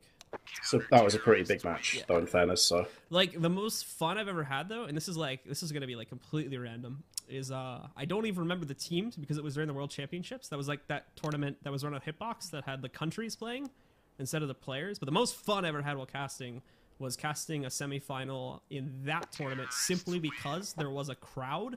And I love casting when there's a crowd. Like, it's so much fun. Yeah. Just because, like, you feel like you control, like, the emotions of, like, 400 or 500 people at a time. And it's, like, you can make them cheer if you, like, elevate your voice. It's like this really powerful feeling.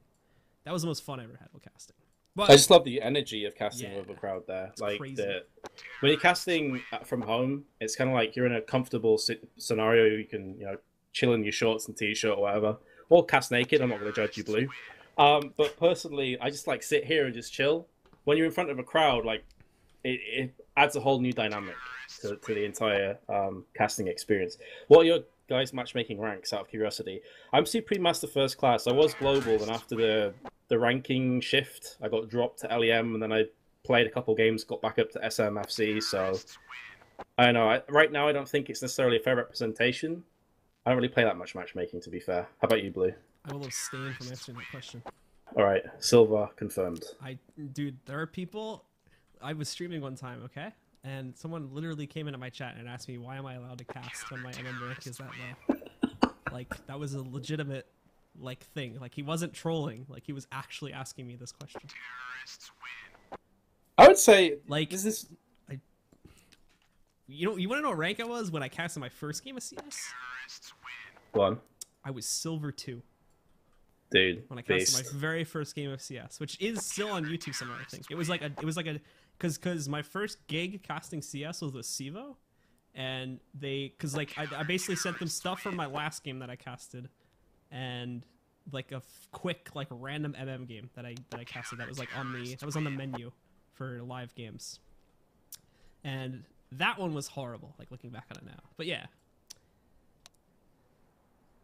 Well, I mean, to be honest, I think rank I'm a doesn't lot necessarily higher mean than that silver much. 2, just for disclosure. But yeah. Silver 3 repping, beast. Yes, absolutely. For those of you wondering as well, we're answering questions and not casting. We had to switch servers. The admins are currently working on fixing the server, so it's at the same position that we left off. So if you're wondering why we're just talking amongst ourselves about random stuff, we're answering questions on Twitter. Next question. Let's have a look. There is one question that both of us can answer that would Go on, either then. make the chat hate us or love us. Damn, I love it. I don't know if I want to ask it though. It's like a dangerous question to ask. Hmm. Do you know what question this is? Nope. It involves a recent event. That doesn't necessarily help me. Just ask it. If they hate It me, involves Valve. I'll feed off their tears. I'm ready. My body's ready, Blue. Okay. Hit me. Do you actually want to answer this question in front of 58,000 people? Do it. Why not? What is your opinion on the iBuyPower thing? Brilliant. Oh, God. See? Yeah. It's not as good now that you know what it is it?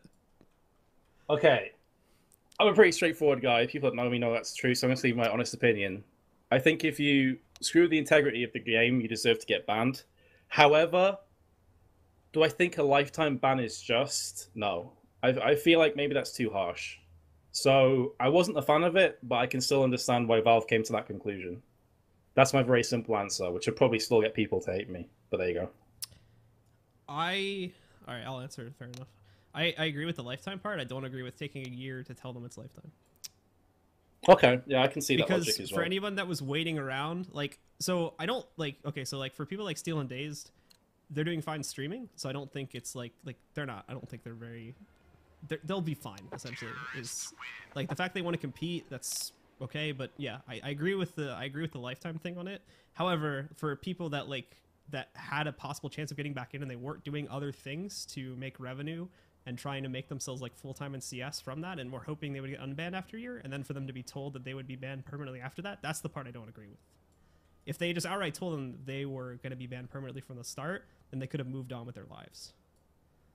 I see where you're going with that. So they didn't hang around for a year to basically be told later on, okay, it's done. Yeah.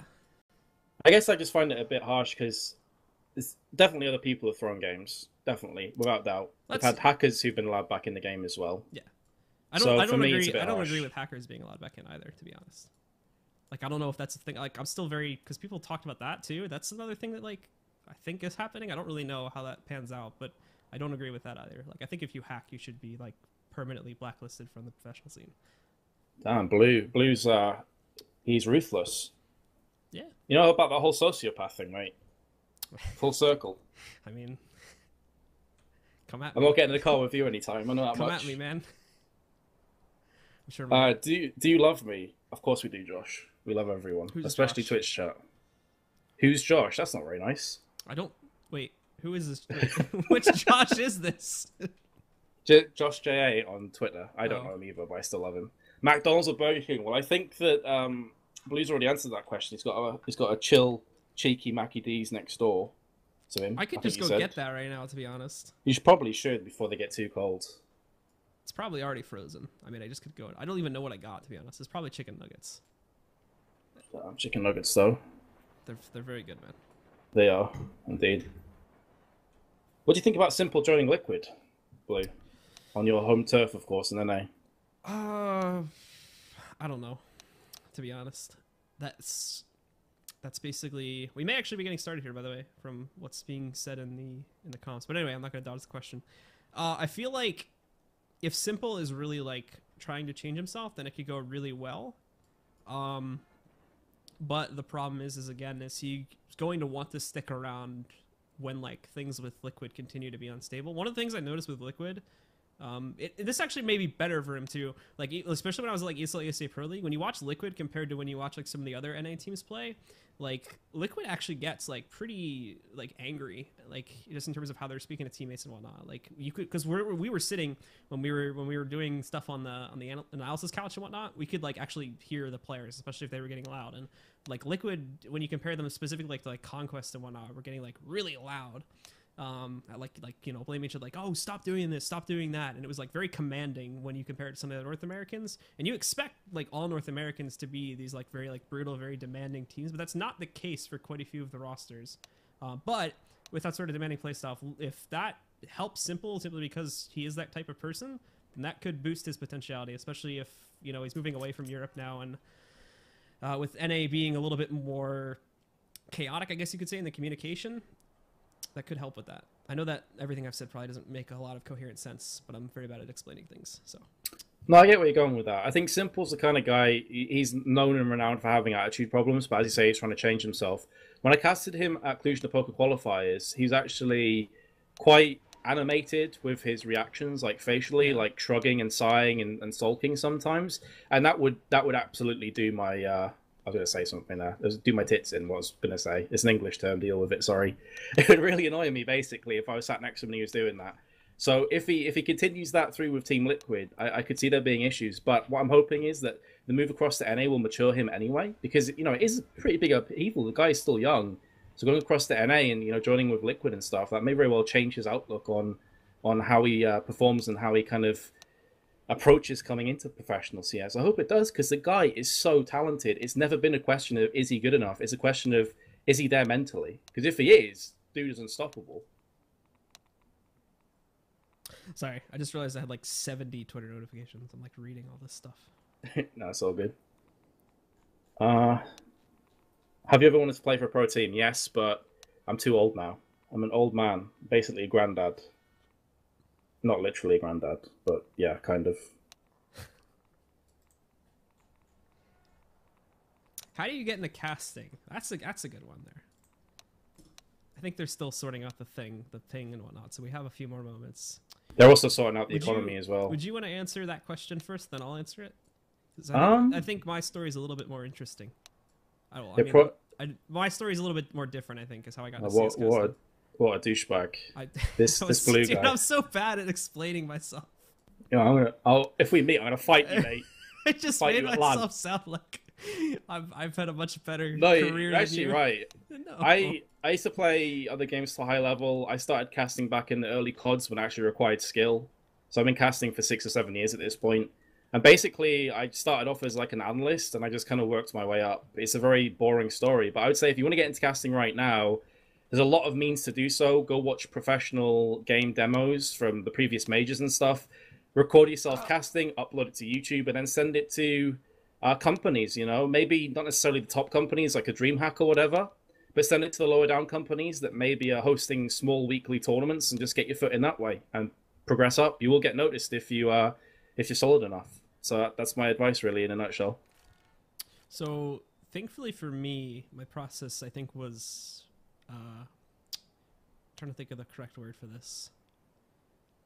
I think escalated, or I don't know. My process of like sort of being given opportunities was like sped up quite a bit, because I had met some very friendly people when I was still in my last game, and when they heard that I wanted to jump over to CS, like without really having a lot of experience, I think people were like giving me opportunities. I know like most people won't have that. I think that's like something that can really help you though, is just trying to, like I said, trying to reach out to those companies and gaining relationships and whatnot. I think there is a lot of opportunities for lower tier casting at some of the local lands and whatnot too. especially at events like Philadelphia and whatnot. If you live in that area, I know that they're always looking for talent and whatnot to help out, and that could be a nice springboard for you because quite a few like mid to mid high tier North American teams show up to that one. But just finding that and then building off of that, and through that, like regardless of what the event is or how low it is, you'll often meet someone who may be interested in bringing you in through another event, and then that process just changed itself over and over again. That's how it worked out for me anyway. That's solid advice, yeah. Try and get to your local places and build yourself up. Constantly practice, do it for the love of it. You're not going to get paid for a very long time. Don't do it for the money, honestly. Like, I'm not just saying this, like, honestly, don't do it for the money. It took me like 5 or 6 years before I saw any money at all from casting, and even then it was small. So do it for the love and the passion of the game. That's really the best advice that I could give anybody. Same story for me. I've been casting for about 3 years, and I've been doing CS for I think 9 or 10 months now.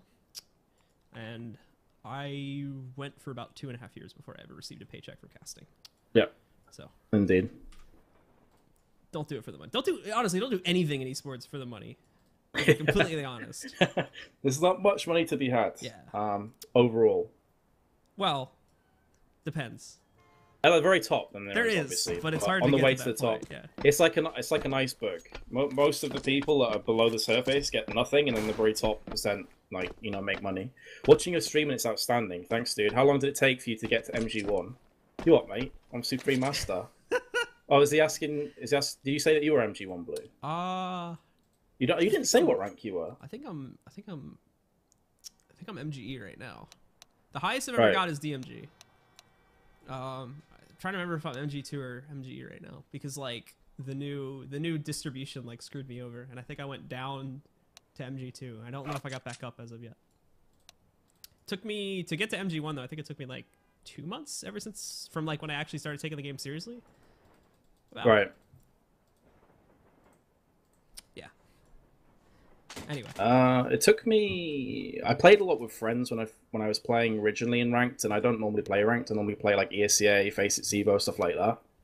Took me a few months to get to global.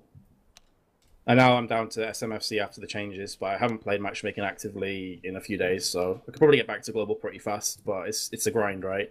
The matchmaking tilts me so much. I get so emo when playing matchmaking. It makes me such a sad panda. We're nearly ready, I think, though, so we can stop waffling on here, Blue. I think we just have to get TQM's money in the right spot. And then we're good to go. Actually, apologies for the delays, guys. Lots of lag issues have kind of brought us to this position. I think I saw MBK put on Twitter, like, so when are we going to play? Yeah, I can imagine that being frustrating for the Envy boys right now. As indeed it will be for these teams as well. Like, no one wants to sit around waiting. Just have to give Dupree his money, I think. Oh, there's a gun on the ground. Okay, that's not good. Oh, it's just a USB. It's not that big of a deal.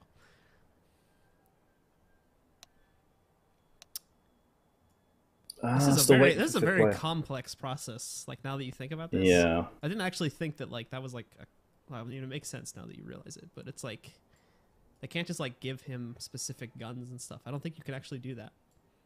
Like you can't just like spawn a gun midair.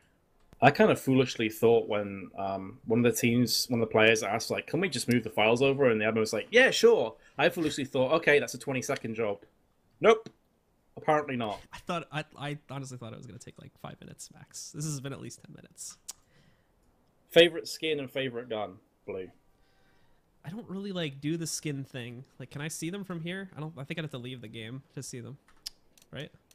No, I can see my inventory from in-game. Yeah, you can use the Steam overlay and stuff. There we go. All right, this is my inventory. I don't really have that many things. Are you showing them on stream? Yeah, like they can see it. They can see it. Okay.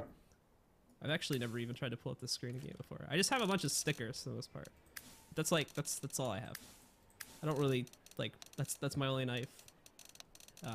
Yeah. This is like a battle scarred, so it's not worth anything. That's it. This is like my most valuable weapon. Is my this is actually not my most valuable weapon, but still. This is the weapon I like the most because I put a bunch of happy stickers on it and it's a smiley face.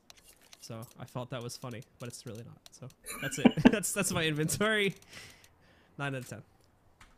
My favorite weapon is 5.7. I have no idea why. I just love it. I often will use it instead of an assault rifle. And favorite skin for the 5.7, monkey business, because why not? Happy fanboy. Confirmed. Bias caster. I like Envy, dude. They're fun to watch. If you could cast a match with a pro, who would you want to cast with? That's a good question again from Slap Happy Green. He's got those questions on point, man. With a pro or of a pro? With. Oh. So if you had to duo cast with a pro player, who do you want to cast with? Sean, because he's already done it. Yeah, I'd say Pasha just for the lols, to be honest. But yeah, Sean's a good shout. I think someone posted this on Reddit a while ago. It'd be fun if like it probably wouldn't be as entertaining as I'm imagining in my head, but I would like to see like a show match done at a major or something like that, where it's like the players act as the analysts and the casters, and the casters like play like a show match. Yeah, I can So get you have like people like Pasha and Flusha like casting the game, and then like all the casters. Because normally you have like at a major you have around like 10 casters. You could do a quick 5-on-5. You could do like you could do a fairly short game. But anyway, now we're getting really off topic. So it looks like the match has actually begun again, and I believe this is correct. So let's get back to it, folks. We do apologize for the momentum breaking stuff, but the routing problem has been a very real thing, I think, for both teams here. So we want to make sure that that is set in this matchup from as fair as possible. I'm going to start this one off. As we can see, looks like the members of Titan having very good control of it because TQM are on that eco, of course. For the most part here, Titan just sweeping through this with TQM not really being able to resist it that much at all. And you've got to wonder how this is going to impact the players after such a huge delay. And it seems it hasn't bothered Titan too much. They're just going right through. And have just wrecked TQM. Dupree with the only weapon remaining, and indeed the only weapon really going into this round. He isn't able to save it, and Titan will take this one down. I do wonder, if Titan were to take this map, what happens to the final? Do you think it would still be played tonight?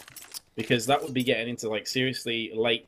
Maybe not for you in NA, but for these players, that would be getting seriously late into the night. They just asked that in our Skype chat. I think one of the other multilingual casters just asked that. So I'm assuming we'll get an answer. Like I said, if TQM win this map, then yeah, we will, because it's only going to be probably like 30-40 minutes after time, but we may end up moving the finals to tomorrow if we have to go to a third map here. So yeah, I'll keep an eye out on we'll chat come back for you to guys. that once we have an actual answer. So I'll keep an eye on the Skype chat for you and the viewers as well. Double up setup for Titan. I was wondering if this would come in on train. Smiths and Shocks have both picked the AWPs up for themselves. Smiths is going to be using it back in Ivy. No, sorry, pardon me, not back in Ivy, that's Carrigan. Smith is going to be using the AWP right now to push out a team main and has picked up the first frag. You can see my brain's gone as well with these delays. We're just Either done way, now, man. TQM, yeah, like all momentum's just out of me at this point. TQM have conceded the first frag, and we were talking before about their economy. This is very dangerous territory right now. Titan could easily get back into this. So Smith, of course, is barely surviving his own encounter. He's down at 1 HP now. He's going to get pressure, too. However, that doesn't stop him. He's going to be able to shut down Cajun B. Finding another pickup. A little bit careful there. His existence is rolling back. There's not going to be enemies in that quarter of the map, but so they're picking them off one by one. And we've seen this before from Titan 2, where they find like 2 or 3 kills at the beginning. They're still taking it very slowly because they don't exactly know what to expect in terms of the defenses. They've been very passive, and all these kills have come from Smiths just getting over aggressors from the CT side. So they're still very blind in terms of what they expect from the site. But in they go now. They're going to take or try to take control. And for the most part here, TQM has already abandoned it in hopes of it being an inner push. That's going to be a big mistake, and now Titan are going to get the free plant.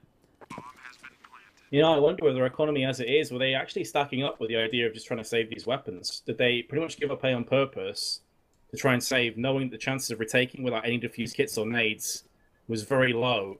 And this now gives them a chance to maybe fighting back in round 25. I feel like it is, they did set up for that save kind of preemptively. As you say, if it's an inner push then onto B, they've got the chance to then fend it off. So it's kind of like, we're going to save, but if on the off chance they push B, we can potentially win this round. Either way, TQM looking to try and save these 3 M4A4s. That's a mouthful. Smith needs to be careful on 1 HP that he doesn't get killed by the bomb. He's far away enough at T-spawn that he should be fine. And Titan do pick up yet another round here. And thankfully with TQM saving 3 of those rifles, actually, no, we're probably, depends on how they want to play this right now too, because they could still technically try and drop something over, but I don't think actually any of them are going to be in a reasonable enough position to try and do that. So they're going to have to just use these 3 rifles for what they have, and for the other guys, just a couple pistols here and there. Dupree invests in a PT-50, and KGB doesn't buy anything at all. So this is actually getting into a very, very rough shape for TQM, but thankfully, because of the fact that they were taking this as a full save, regardless of the outcome of this round or how many are able to save and or die, we should still be looking at a fairly confident buy coming up in the next round regardless. But Zipnix starts it off strong, shuts down RPK, responds with a second one too, takes out Existence. Just is getting tagged on his way back down the ramp, and right now, TQM with that aggressive movement holds very good control of this round. Yeah, very impressively. Zebex gets 2 frags and survives. You're expecting an avenging frag to come out from Titan. They have typically struggled with that all night so far, the avenging frag aspect. Smiths gets the kill onto Zebex, but again he's dropped down to 1 HP. So good on him to get the kill, but maybe it's not going to be enough here. The bomb dropped in upper for the time being, but it is a safe drop. Scream can get back to that at any moment. Well, I spoke before about how low Smiths was. He gets finished off by that USP. Scream's been spotted by Carrigan. Will back away, pick up that bomb. His teammate is on. E-Box gets caught from behind from Deva. And honestly, that probably is going to be all over for Titan here in round 25. Barring a miracle from Scream, if you can even get the bomb planted, that would be a pretty solid result from here. Too long to wait to try and save this AK-47, so he's going to have to try and maneuver himself into position to get some kills. And Scream, as you mentioned before, he's going to give himself away now. They should realize where he's pushing in from. And they've got him boxed out too, so he'll work his way in. If he is able to connect this shot over onto Dupree, there's a very small chance he can at the very least get the bomb down and get some extra money, but that's not going to be happening. Thankfully, Dupree, along with Cajun, handle that very, very well, taking him down before any more trouble comes in. And again, similarly to actually a play we saw in the last map too, he's left with no choice there. They had him boxed in. They could have pushed him after the timer expired. It's not worth the risk of running out of cash. Just go, die, get the dying money. You don't want to lose that much cash. Is this going to be another pause? Yes. Oh my god. I would, someone who's been watching since the start. If you've been watching since the start, by the way, I salute you. I just realized how long we've been streaming for. A long time, yeah.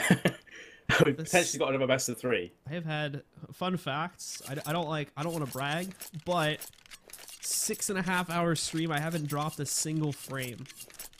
What's up? The curse is real. I know how to optimize, and now someone's gonna DDoS me, and yep. or and your PC's gonna explode. I will start completely. Yeah, my PC's gonna blow up. One of those two. If someone could tally up how many pauses we've had today, who've been here from the start, I will be forever in your debt. I think this is somewhere between 4 and 6 now.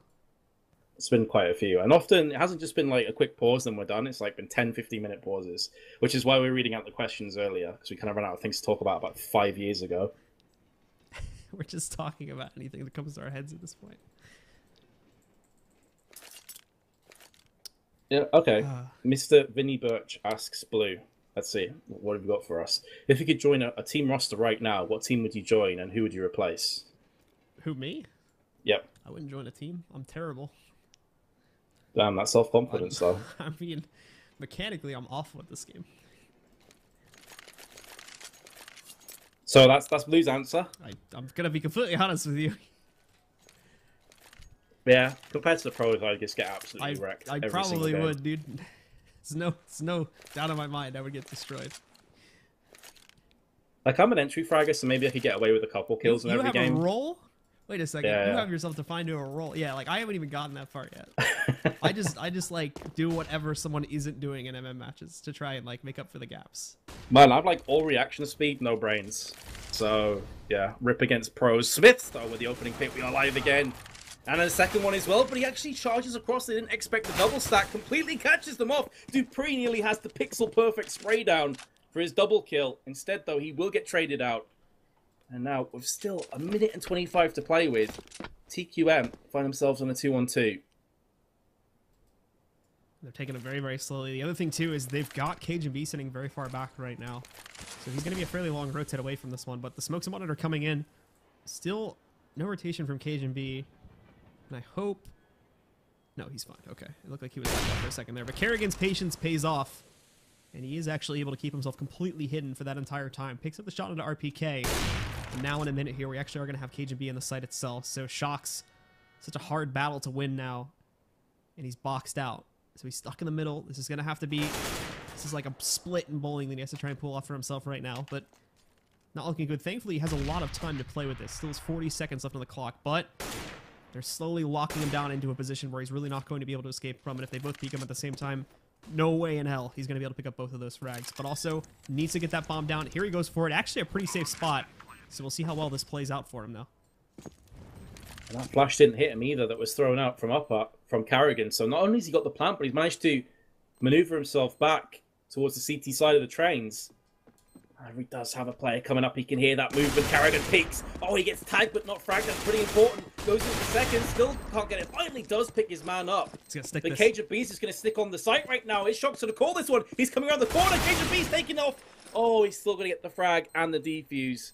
Way too close for comfort, though, from TQA. But they will resume a 2-round lead. You see that flash was tossed out there, too, in hopes of giving Cajun B the room that was needed to just take him down before they even had to deal with that situation. But he just barely wins that clutch, and thankfully there's still plenty of time left to defuse that bomb. So TQM, similarly to our last map, just barely scraping by. And again now, both of these economies are at their bitter ends for the most part here. Take a look at Titan, completely out of cash. TQM, with the exception of maybe 1 to 2 players, it's the same story, where they've run so low. But Titan at the same time here now, they're 2 rounds behind. So TQM will have a little bit of time to reestablish if it's broken after this one. Whereas if Titan lose this, that's basically going to be GG right there. It'll be a 2-0 from TQM. And we'll see the Danish team move on to the finals. Well, Titan still standing tall in this round. Smith has the AWP, 21 for 15. He currently sits on 2 players at 23 frags for QT, Zipex and Deva. Very much a disciplined approach from both teams. No one really giving anything away just yet. No aggressive pushes, no scouting for information. And now it would appear that maybe Shock's going to try and sell this fake onto A while the rest of his team aggresses on B. Here comes the set play. Scream and Existence will be taking point from Upper.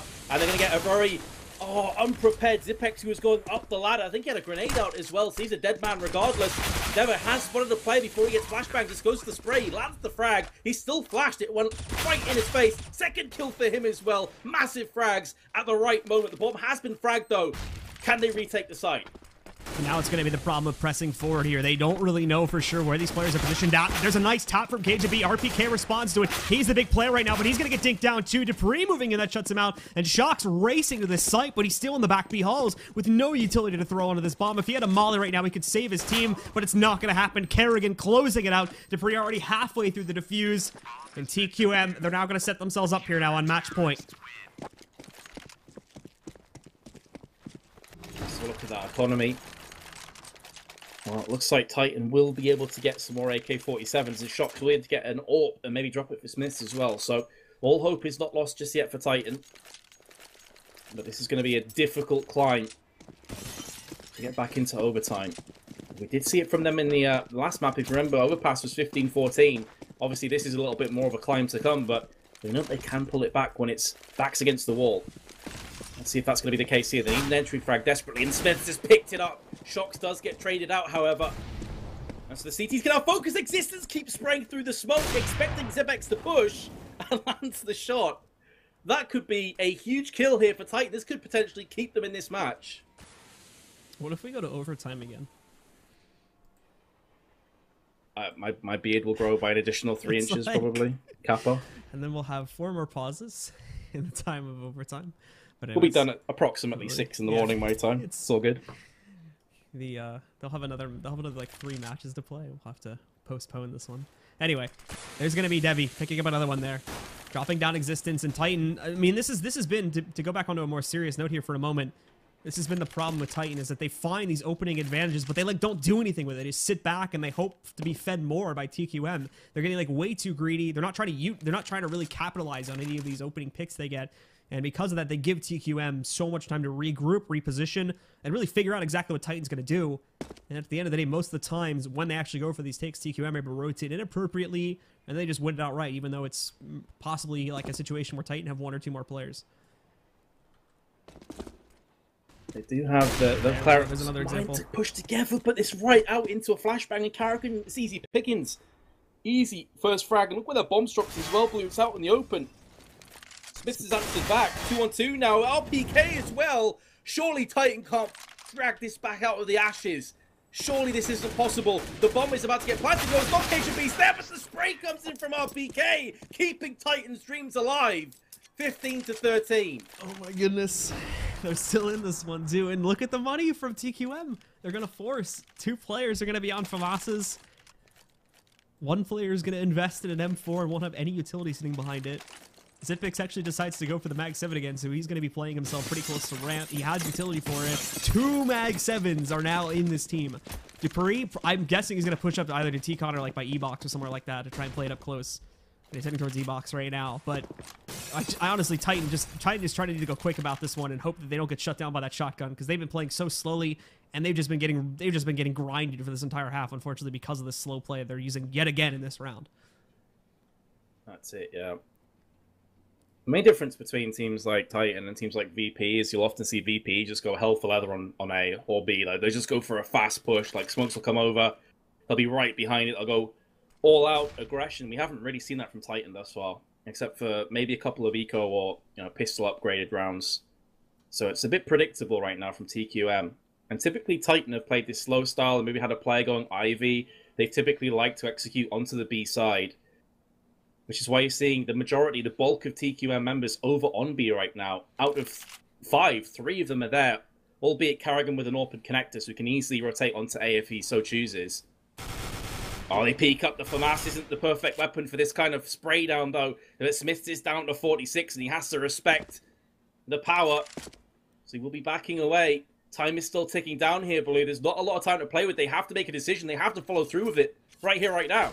Also, they have the potential of getting flanked by Dupree with a Mag 7 too, which is not something they want to have to deal with. They're on the way in. There's Zipix now. Picks up the first kill with the Mag. Missing a second connection, but it doesn't matter. He's just able to make up for it. Tries to trade his gun, but ragdolled there by Scream. Now Dupree. There's that flank that we were talking about before. He's able to take out one with the Mag 7. Smith's coming in. He's going to find 2 for himself. That shotgun play is coming down right now, though. He's actually traded it out for a rifle. So Dupree has something more to work with, but he's only got 12 HP to pull it off. There's no utility left for the CT. Smiths again with another shot, and now he's going to look for the final one here. He spotted him. He does fall. It's down to a 1 versus 1 now, and Scream has to play it up versus Dupree, but he's not going to take the duel. Falls away, deciding if he wants to go for it or not. No, he's going to give it to Titan, and they're going to bring it up to 14-15.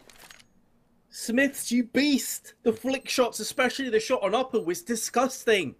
How does that even happen for Titan? And again, within 1 round of taking us to overtime, and Dupree, rightfully in my opinion, decides to save instead. He pretty much taps out of the round, doesn't have a defuse kit, only 12 HP left. No chance in him clutching that out. But that really was Smiths. We've said this consistently today. Smiths has been the man for Titan. 26 for 18. Not the greatest stats in the world, but very good. But it's been his impact kills in those kind of clutches, the entries that he's picked up as well that have been massive. And our TQM, again, they're going to have to revert back to a Mag 7, but this time it's going to be with a couple of pistols as well, instead of M4. So this is really rough. Can Titan take us to overtime? The money is in such a bad spot right now for TQM. However, keep in mind for Titan, they're not necessarily safe as of yet either. Existence, he doesn't have a rifle. He's got a deagle. So let's see how this plays itself out. But TQM, we're not seeing them play aggressively at all this time. They're all hanging back. RPK is actually waiting for these players to push back over here towards the White Halls in hopes of catching quite a few of them, but he's not going to do this. Smith's taking some early damage, as does Scream, too, from an HE that was tossed back inside of T-Connector. So there's some good damage coming out from TQM early on in the round, but the real big test is going to be on these entries. Does it go by the way of Titan, or does it go the other direction? And we actually see there, too. Kerrigan tries to push out Ivy, and Shox puts it up there. That's probably one of the very few times Titan has won an opening duel in Ivy in this entire half so far. That's it, yeah, exactly. And Kerrigan had to go for it with the 5-7. He felt pressured to look for that cheeky frag there. Maybe get a weapon. As it stands, it's a 1-for-1 trade. Smiths is tagged. But still, with that AWP, all he needs is a small glimmer, and he'll convert that into a frag. RPK just looking. Maybe going to drop down into Pop Dog. Smiths is on the prowl again. He's going to see Dupree here. If he just looks up, he just saw a shoulder, but it's Existence that gets the frag. Shox comes in as well. It's suddenly down to just 2 players of TQM. We're on the brink of going to a third overtime. Second overtime. We nearly went into a second overtime in the first map. In this best of 3, Zipex has been picked off. It's all on Cajun B. He's coming to T-main. He's got a P250, but that's it. Titan should secure this up. Oh my goodness, TQM are going to be kicking themselves. KGB's the last one alive. He goes down to Smiths. It's overtime on map number 2 here between Titan and TQM, guys. What happened? What turned around there to give the members of Titan what they needed to get back into this game. It was Smiths. Look, again, didn't really have the best CT side, but on this T side, especially in these past, like, 2 or 3 rounds now, just been an absolute monster, and it's no surprise that we see him at the top of the scoreboard again in this map. Players leaving the server, so I guess we're going to be changing server again. Trying to change again, yeah, for overtime. So we also have the finals might still be played today, just to keep people in the loop as to what's going on. We're still waiting on that final decision, but there is a chance it might actually be played today, which will explain the reasoning for that if it does end up happening. Yeah, there is a pretty solid reason why, to be fair. Although for the players, and obviously from the other cast as well, there are multiple language streams, by the way, for those of you that maybe don't want to watch the English stream and you want to watch German or Russian. I think there are language streams there for you. But for those guys, it's going to get pretty late fairly soon. Either way, we're going into overtime, and TQM, man, that was 15-12. I thought for sure they'd convert at least one of those rounds. Yep, but it doesn't end up happening. TQM, the pressure gets to them. They end up getting shut down, and Titan just barely come back into that match. All right, so I do need a personal break for like 2 minutes. So I am going to turn up the tunes really fast. This is probably going to take at least 5 to 10 minutes to change the server again. So we'll be right back, guys. I'll keep the game on screen simply because we don't have another screen to show you. And as soon as we have the new server loaded in, or as soon as I return, we'll be back with this match. The continuation of Titan versus TQM here at the Red Dot Invitational. Be right back.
is a very real thing here on the East Coast.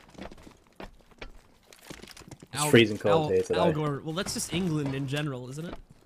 Oh yeah. True. I've heard England just has like bad weather year round. I mean, I live in the northeast near the coast, so it's even worse, I guess. Like super windy while being cold. So you go outside and it feels like you're about to literally freeze to death. But yeah, apart from that, it's all good. By the way, the reason why we're like just randomly rambling on is we're on warm up for the overtime. I think both teams are just trying to make sure this server's going to be all right for them. Yep. And when there's 50, well, a share of 50k up for grabs, understandable they want to take their time to make sure the conditions are right. Absolutely. I'm agreeing with you on everything you say. Thanks, man. I need to eat. I'm gonna brag about it. I love chicken nuggets. So basically, Blue's been through a bit of a war. He only slept a couple of hours. He hasn't ate that much. I've slept for, in the past 48 hours, I think I've slept for like 4 hours total. Nice. It seems like everyone's AFK on Titan. Oh, actually, no, they're not. They're just running around with pistols. Come on, boys. Let's get this game done. So you can do it. How do you feel that people think you're constantly Joe Miller? And or Richard Lewis? I've seen it at least like 20 times in the chat today. Either a comment about you being Richard Lewis or a comment about you being Joe Miller. How does it feel to be compared to them? Well, it's flattering because I respect both of them a great deal. I think they're both great at what they do. Obviously, in terms of trying to kind of make a name for yourself, it kind of sucks. But I understand why. I can see the comparisons. Like, I do sound a bit like Joe Miller, that's true. We're from a similar area in the northeast of England. At least I think he's more like Yorkshire. I'm more like Newcastle, though you can't really tell that by my accent. I don't know anything about English accents. Yeah, well, scrub American, mate. I mean, but yeah, it's pretty cool. I've got that for a long time, though, because I used to cast League as well. So people are like, is that Joe Miller? So rip. I think it's Richard Lewis's birthday today, actually. It is. Yeah, I believe so. Well, happy birthday to Richard Lewis. I'm kind of screwed, actually, because apparently I sound like Joe Miller and look like Anders. So whether you see me on camera or whether you hear me, I'm always going to be like someone else. You are an amalgamation of others. I should just rename to Mimic at this point. I'll just rename to Mimic, and that'll be my alias. And then if one of them gets sick, I can just go and fill in for them. It's easy. I think it's better than being compared to Jesse Eisenberg, at least, because that's like all I'm compared to. Well, he's in that Batman vs Superman movie, isn't he? It's Lex Luthor, I think. Yeah. So, I don't know, man. It's even Could be worse, I guess. It's even worse when you when he's played a character that's almost like personality-wise like identical to you, and then you just get compared to that character all the time and like his role in that movie. It sucks, especially because it's happened like with people in my personal life and with like people that like know me as a caster. Wait, which personality is similar to? Which movie? What's the movie called? Zombieland. The person who plays in that movie. Nice. Yeah, Zombieland's a sick movie. It is a good movie. It is good. Yeah. Again, guys, if you've got questions, fire them across to us because we are filling in a lot of time today, and we have no idea when this is going to get live. So hit us up on Twitter because Twitch is moving way too fast for us to answer those questions. Should be soon, guys. So again, just as a bit of a more in-depth explanation as to what exactly is going on, Europe has like 30 times more ISPs than the States, so there's often routing issues between servers because certain ISPs aren't as good at routing to certain servers as the other ones. That goes on for a long time. So we've been trying to find one, but it seems more so TQM than Titan, but I think Titan's had some problems with it too, is they've been trying to like figure out like what exactly would be the best server option for them, and we've been very unsuccessful so far in that tonight. Also, now that we're doing this in the middle of the game, every time we do it, I think we need like 10 minutes to migrate the game state. Also, the password and the information for this server just got out again, so that's great. Oh, that's great banter. That's it really great is. Banter. It really is, though. Great banter. Top-notch keck. Top lols. I'm done, dude. It's like the 6th time. Brilliant. Me too. I'm done. I'm going to stare at a wall for a bit. We don't get overtime in casting. Nope. Right, so... Wait, are we live now? No, we're not. No, we're not live. This is not live. I think... Yeah, I actually didn't pay attention. If it's MR5, it's 16k start, right? Or is it still 10k start? It'll be MR5 because the last map was as well. Well, I know it's MR5, but what's the starting 16K. money? It's 16K, I would yeah. assume. Like, Yeah. I probably saw 10K in the last map, but that would be like way too low. What? They're knifing? Wait. Why are we No, knifing? no, they're not. They're not. They're not. Knife They're winner, shooting. wait, knife winner goes to finale. Great English. It's like it has one of those Danish characters in there.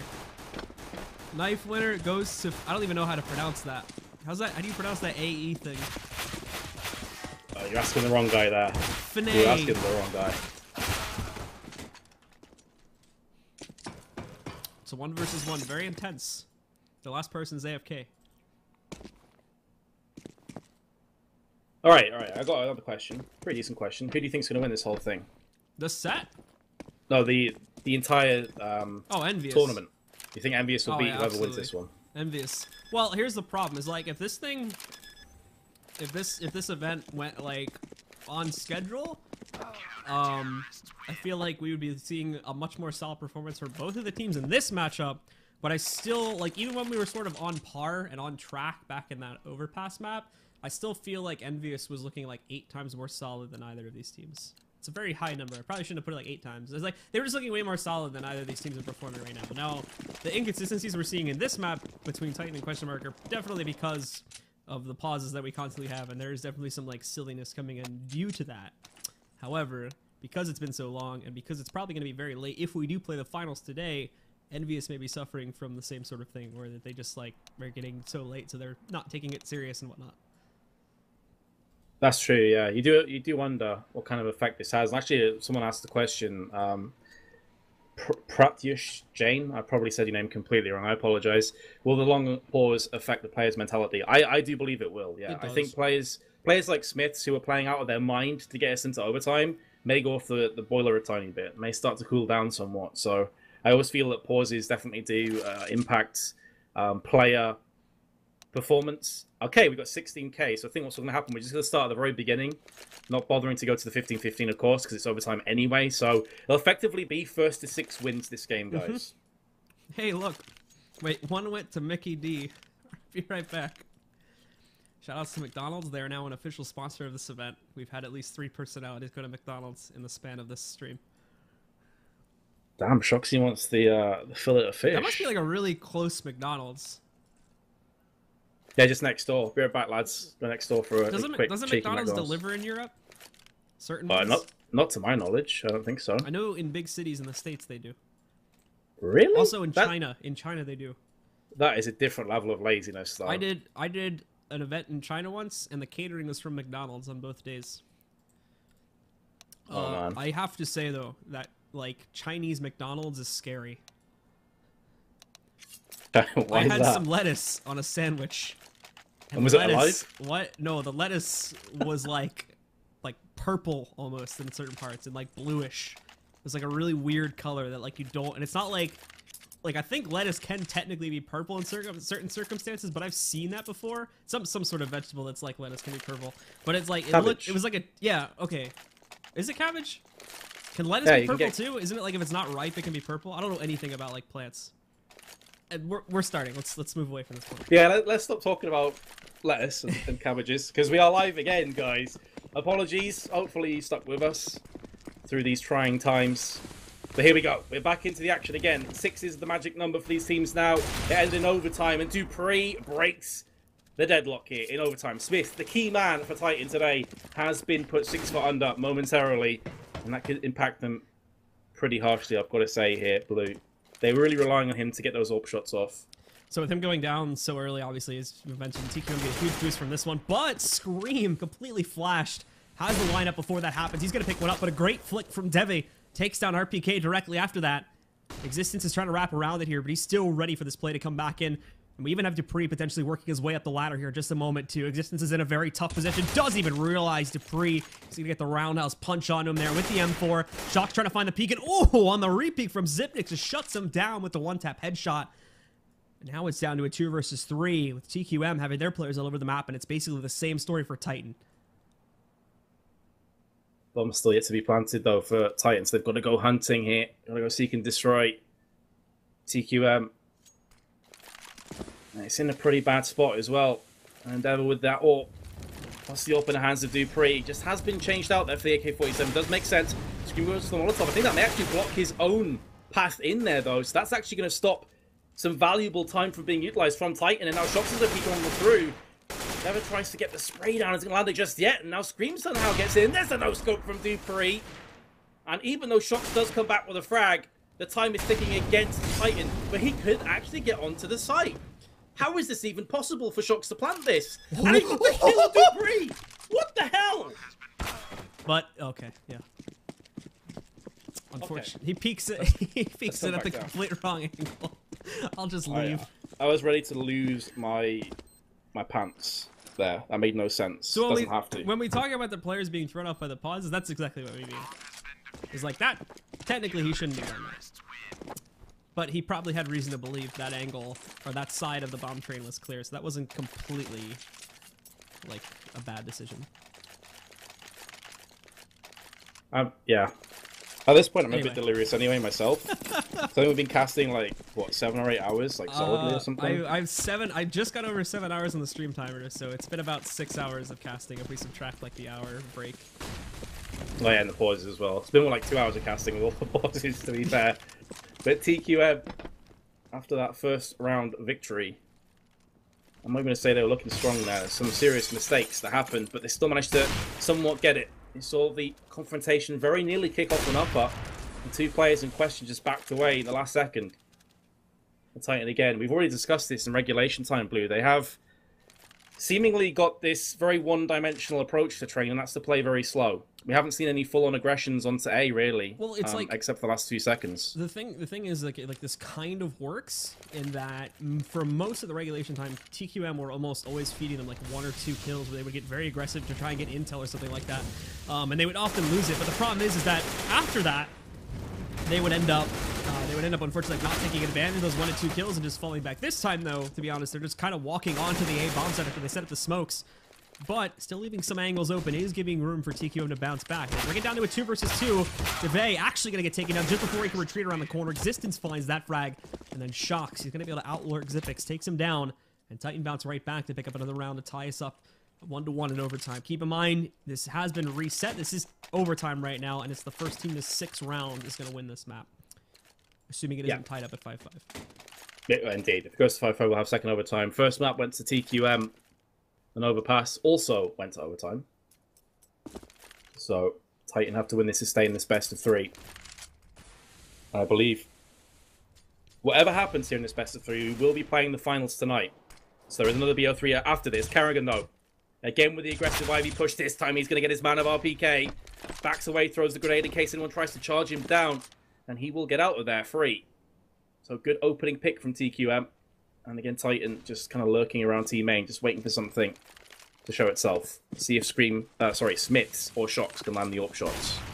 No is the answer for Smiths. Cajun beat, shutting out Smiths. Now Scream pushing forward.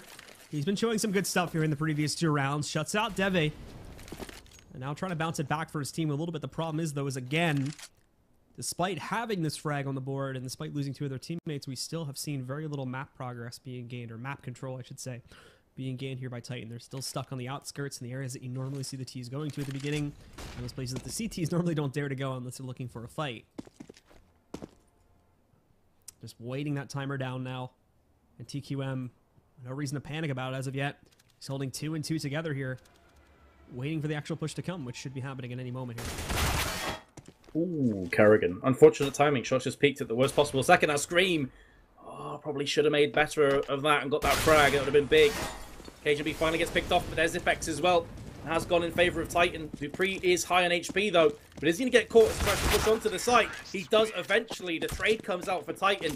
And they have picked up yet another round. And QTM, you can see there, Cajun B, because he's consistently got those buys off, only has 2.8k to spend. So they now need to be careful as well, their economy. They can't consistently get these big weapons out with the AWPs. So no AWPs in play this round for Q2M. Q2M, yep, the new team, mate. Brilliant. Did you say QTM? Q2M, I went for. Like an absolute idiot. In all fairness, I hate this new team name of theirs. I can't wait till they announce the org. Weird. I hate calling them Questionmark. Also, it's like a really bad placeholder because like on brackets and stuff, if they want to like say who's playing in the next match, they can't put the question mark anymore because that could mean them. This is true. They've really rattled the cages as far as CS tournament event organization is concerned. Anyway, Shox is gonna look for this op peek here, but Kerrigan is trying to do the same thing back against him. No op in his hands, however, on the other end, the CT side of Ivy, and this is gonna give RPK the momentum he needs to push forward. He's watching that left side a little bit more. They're gonna switch it back to back here as Shox tries to support it, gets himself into that duel with Kerrigan. He's on 37 HP, but he's gonna fall back instead of chasing it. So again, Titan, very, very passive, very slow. Want to make sure they'll have the advantage when they go for a bomb take. Or a site take, I should say. I suppose the bad news for QTM, though, is they have no smokes to play with. So this is where the ups are going to come huge for Titan. If they just go and peek out of Team 8, for example, they could potentially get some picks. There's the first one from Shox. Scream as well with a headshot. Dupree finally finds his man of Shox. But is it too late? Zipex, meanwhile, on B, does hold this one off, but unbeknownst to Questionmark, it is going to be a push onto A. Smith finally gets the kill. What just happened there? Somehow, but 15 seconds remain on the time. As Devil will pick him off, running up the train. The bomb is now forced to push onto A. There's not enough time to rotate onto B site, so Scream should get picked off any second now. Or Willie, first frag comes in, there's 3 seconds left. Oh, he was so close to spotting the second player, but Tide will take against him, and now he has to stay alive. Doesn't lose all of that economy. There we go. Definitely smart KTM about that. Somehow get the round, but my God, was that close. I've honestly, like, Scream probably had like a 70% chance of winning that duel versus Devi if Devi had stuck around and taken it. So that's actually very smart that he falls back and just goes away, because no problems with money for the most part here and just keeping that alive. If he had gone down, it wouldn't have been the biggest deal in the world. But if he gives them the round, that's the problem. So that's going to give them a very big lead, which they don't want to have happen here now. But as we take a look here on the final round of the first half of overtime, you can see him starting to press away, and Devi stuck into a corner. It absolutely gets destroyed the second he comes outside of it. Scream picking up 2 kills to start it off. Kerrigan responds with a pickup on RPK, but then Shox finding one for Titan as well. And there's Scream up in the face of Zipix, takes him down. And along with Shox finding another pickup, Titan will be leading going out of the first half here. And they'll be 3 more rounds away from taking us on to map number 3 of this. Oh, god damn it. You what, mate? You what? What's that? Map change? Why did it change? Yeah, so apparently today I learned that overtime has now been reduced to first to 3 wins. Brilliant. Like, why? What parameter has been met to make the map change? I'm actually curious. Maybe an admin kind of We have derped another with the like overtime. 10-minute wait now. Yeah, now I'm seeing on Skype people are like, what? Oh The other my God. streams are like, you what, mate? What was that? So yeah, back to the questions. Brilliant. Oh, that was actually... Oh, that sucked. All right, so realistically, this will get loaded back in. One thing to note, like just so we can talk about the game a little bit before we go off our knockers again, is that Smith's, I don't think he was nearly as strong in overtime as he was in regulation time. I don't think we were seeing as much from there. And to be honest, again, earlier on in regulation, and like the regulation halves too, we were like CT half, I didn't really see anything very impressive from him at all. And the T half for like the first 3 quarters of it, nothing from him. But then he just like bounces back all of a sudden, and he passed like in the last like 5 rounds of it and goes absolutely crazy. Unfortunately though, he's gone like right back to that sort of lackluster play that we were seeing at the beginning of the match as well here in overtime. So that could become problematic, especially as they're now going to be switching over to the CT side. So that's just something to keep in mind here. And Scream as well wasn't really super strong on the CT side in regulation either. So I don't think he's going to be as big of a proponent, and I don't think Smith is going to be as big of a proponent. So you're looking at players like RPK really has to step up, because he was the one that was like the shining star on the CT side in regulation. Yeah, very true. Smiths definitely did start to slump a tiny bit. But fortunately for Titan, it was Scream that stood up. Scream's the guy that finished on 9 for 4. He's the guy that was an absolute beast towards the end there, picking up the frags. I think he landed a 4-man in the last round to give them that lead. So if he can continue to work forward. And he did have a quiet game as well on train. On CT, I think I remember saying he was on 7 for 14 at halftime, rock bottom of the scoreboard. So if he starts to show up again, then that definitely will take a lot of pressure off Smith's shoulders for sure. I'm still just stuck on the loading screen. I don't know about you, Blue. Okay, so update from the admins. Ebot meant I couldn't force the half. I need to restart it again. So, Okay. unsurprisingly, Ebot screwed up. And according to one of the other casters, this map has now been going on for 2 hours and 11 minutes. Sounds about right. Here we go. Hold on. Now that we can get to the questions, because this one's going to be funny. I'll ask you this one, because I don't know crap about the UK scene, but will UK ever get a scene? Nope. Next question. That's like me when I'm asked if NA will ever get a good team. There's too many attitude problems in the UK, like straight up. It sounds a lot like NA. Yeah, too many. There's individually sick players in the UK, but they don't stick together long enough to get anywhere. Well, that's not necessarily true. You have certain teams out there. I'm thinking of like Confused and such that have been together for a while, but it's kind of hard for them to progress to the next level. I'm not entirely sure why. I don't know the answers to this, but I feel like the UK scene overall is kind of screwed. Let's just say. Easy skins though. Oh wait, they disbanded. Yep. Rip. Who won the first map of Team Questionmark versus Titan? QTM won. QTM. MTQ. What are your thoughts, man? This Slap Happy Green guy actually giving us legitimate questions. Shoutouts. What are your thoughts on Optic / X Conquest lineup and Optic hitting into CS:GO? Okay, so like Optic getting into CS:GO along with FaZe, whoever they pick up, is like an inevitability just because there's so much money in CS now. There's no reason not to do it, especially because Call of Duty now as well, which is what these orgs are based out of, is starting to sort of shift more into the mainstream esports sector. In that, like, for the longest time, it's been isolated because they've been on like MLG TV, and it's just been like this odd island off in the corner. But now that we're starting to see them do more stuff on Twitch and whatnot, they're starting to sort of get back they're sort of starting to like shift back over towards the rest of the esports spectrum, I guess you could say. It's going to take a while because it's Call of Duty, and a lot of people just have opinions on that one that are probably never going to go away. But again, CS is another way to sort of boost your organization's power. In terms of Optics specifically picking up the X Conquest lineup, I think that was actually a really good move because obviously, again, you look at all the North American lineups that are available, I honestly think, again, they're probably one of the ones that has the most potential to rise up to a certain degree. I'm not saying that they're going to be like the best North American team, but I think that they can compete with the best simply because, again, they're not changing their roster, and I think that they have some very good things being built on them with the way that they perform their attitudes and whatnot, and just the individual players that could eventually make them one of the more top North American teams. I'm not saying anything about them being a top team in the world, but at least in terms of the North American spectrum, they can compete pretty heavily, which, again, there is a lot of publicity in the North American spectrum with how much lower it is when you compare it to the world. Yeah, I think you're pretty much on the money there. Personally, the more orgs that join CS:GO, the better, as far as I'm concerned. It can never be a bad thing, so I'm all for it personally. I think their choice was pretty wise as well overall, and they're an org that can definitely build into CS. I have just got back onto the server, so that's the good news is that we do have the players on the server. Samesies. Bad news is we haven't quite got it set up just yet, so it's probably going to be a few more minutes before we do get this underway. Or we could just give them the starting money and go from the score again. Yeah, which honestly is probably the better option at this point. It'll take like far less time to do that. Been confirmed as well. The final is going to be tonight, so we're here for the long haul. Blue, we're here for a while yet. Fun. I'm ready. Is the final best of 3 or best of 5? At this point, may as well just be a best of 12, mate. Let's do it. Let's do it. I think. It's Wait, are they changing server again? It honestly wouldn't surprise me. I think... Wait.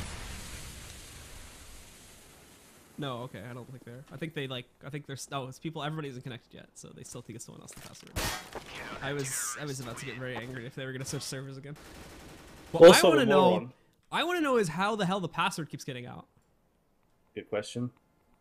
I'm also a moron, because I just said best of 12, which would go 6-6, and then, what, you just end in a tie? Overtime... Overtime last map. Overtime Let's do it. map. Yeah. Okay, thanks for the save. I don't even know how an overtime map would work. Like, I'm trying to think about this coming now. in, by the way, guys. I don't really see a way that this would work. Yeah. I kind of derped. It's all good. It won't be the last time I derp tonight. That's for sure. Ask myself or Blue some questions, guys. Top of the stream and the title, you can find our Twitters. Fire them out. Keep us sane, please. You're actually doing us a service, to be honest. I'm gonna keep eating McDonald's.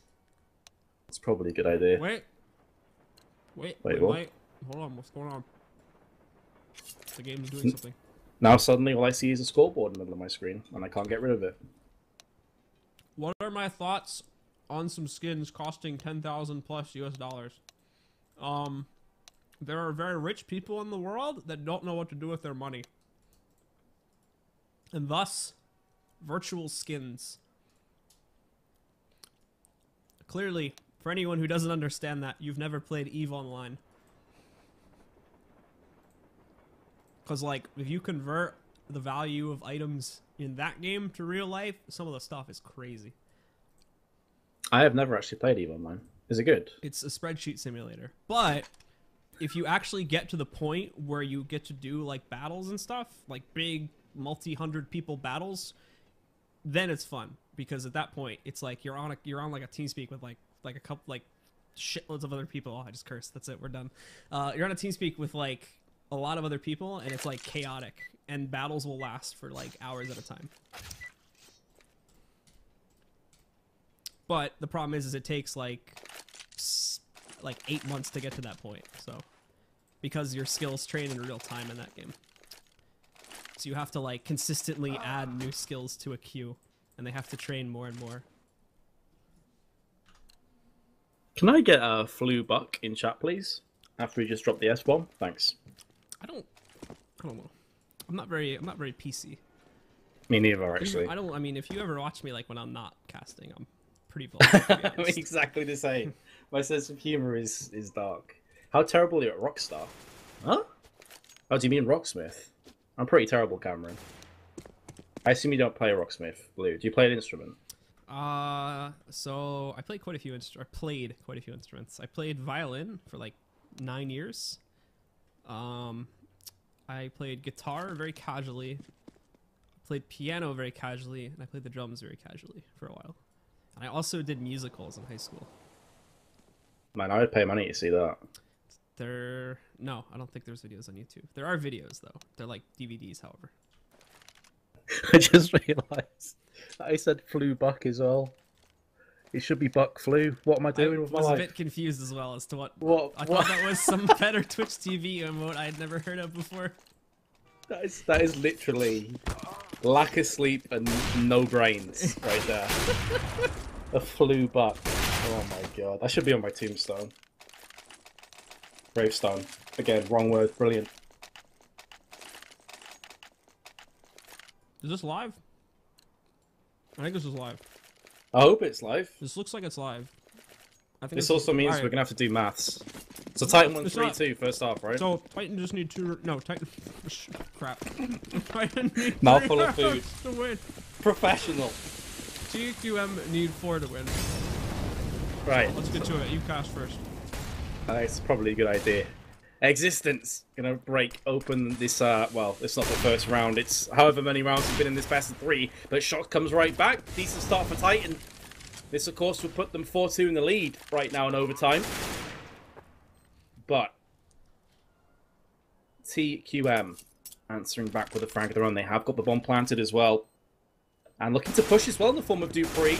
Taking the aggressor's role, RPK's been tagged down heavily, going to be jumping on top of that train. Molotov didn't quite connect on the site, so that allows Never to just stand there pretty much and wait for the CTs to push him. And now he's the lone survivor on the terrace. He gets picked off from Smith, and they will be able to defuse the bomb as well. So Titan moved to 4-2 in the lead.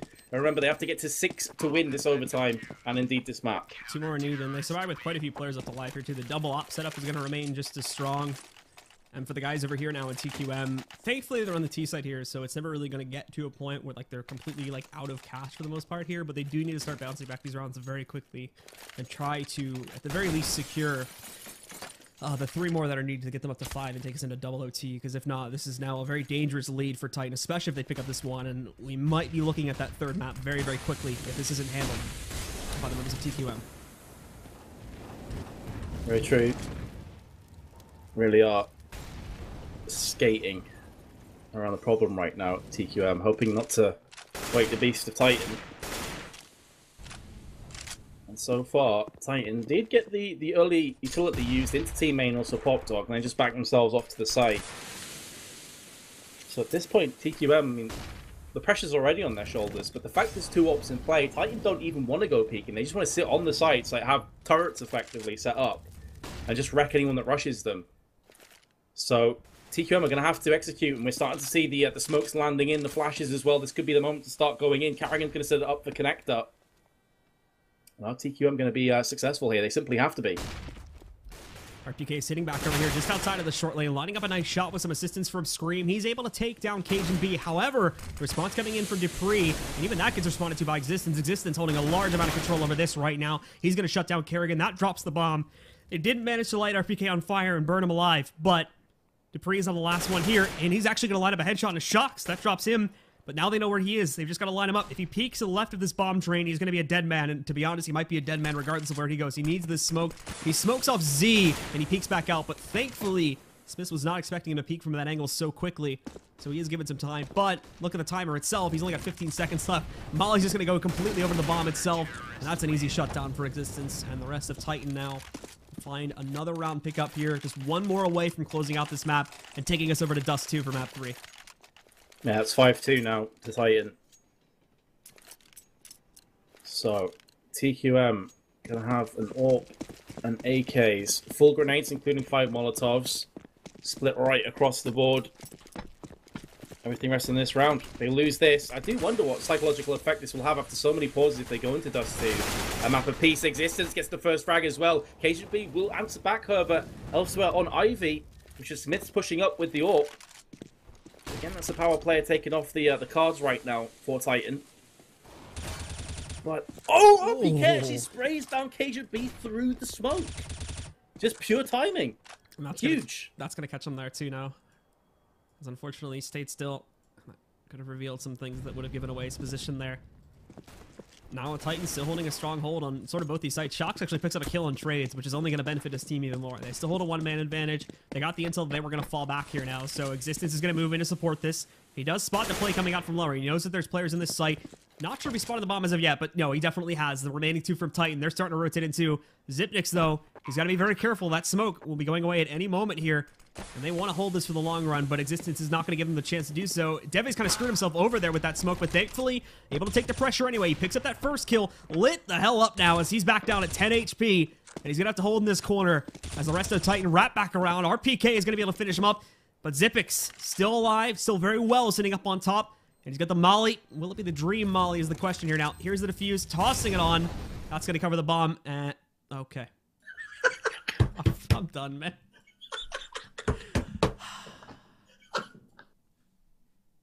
I'm sorry.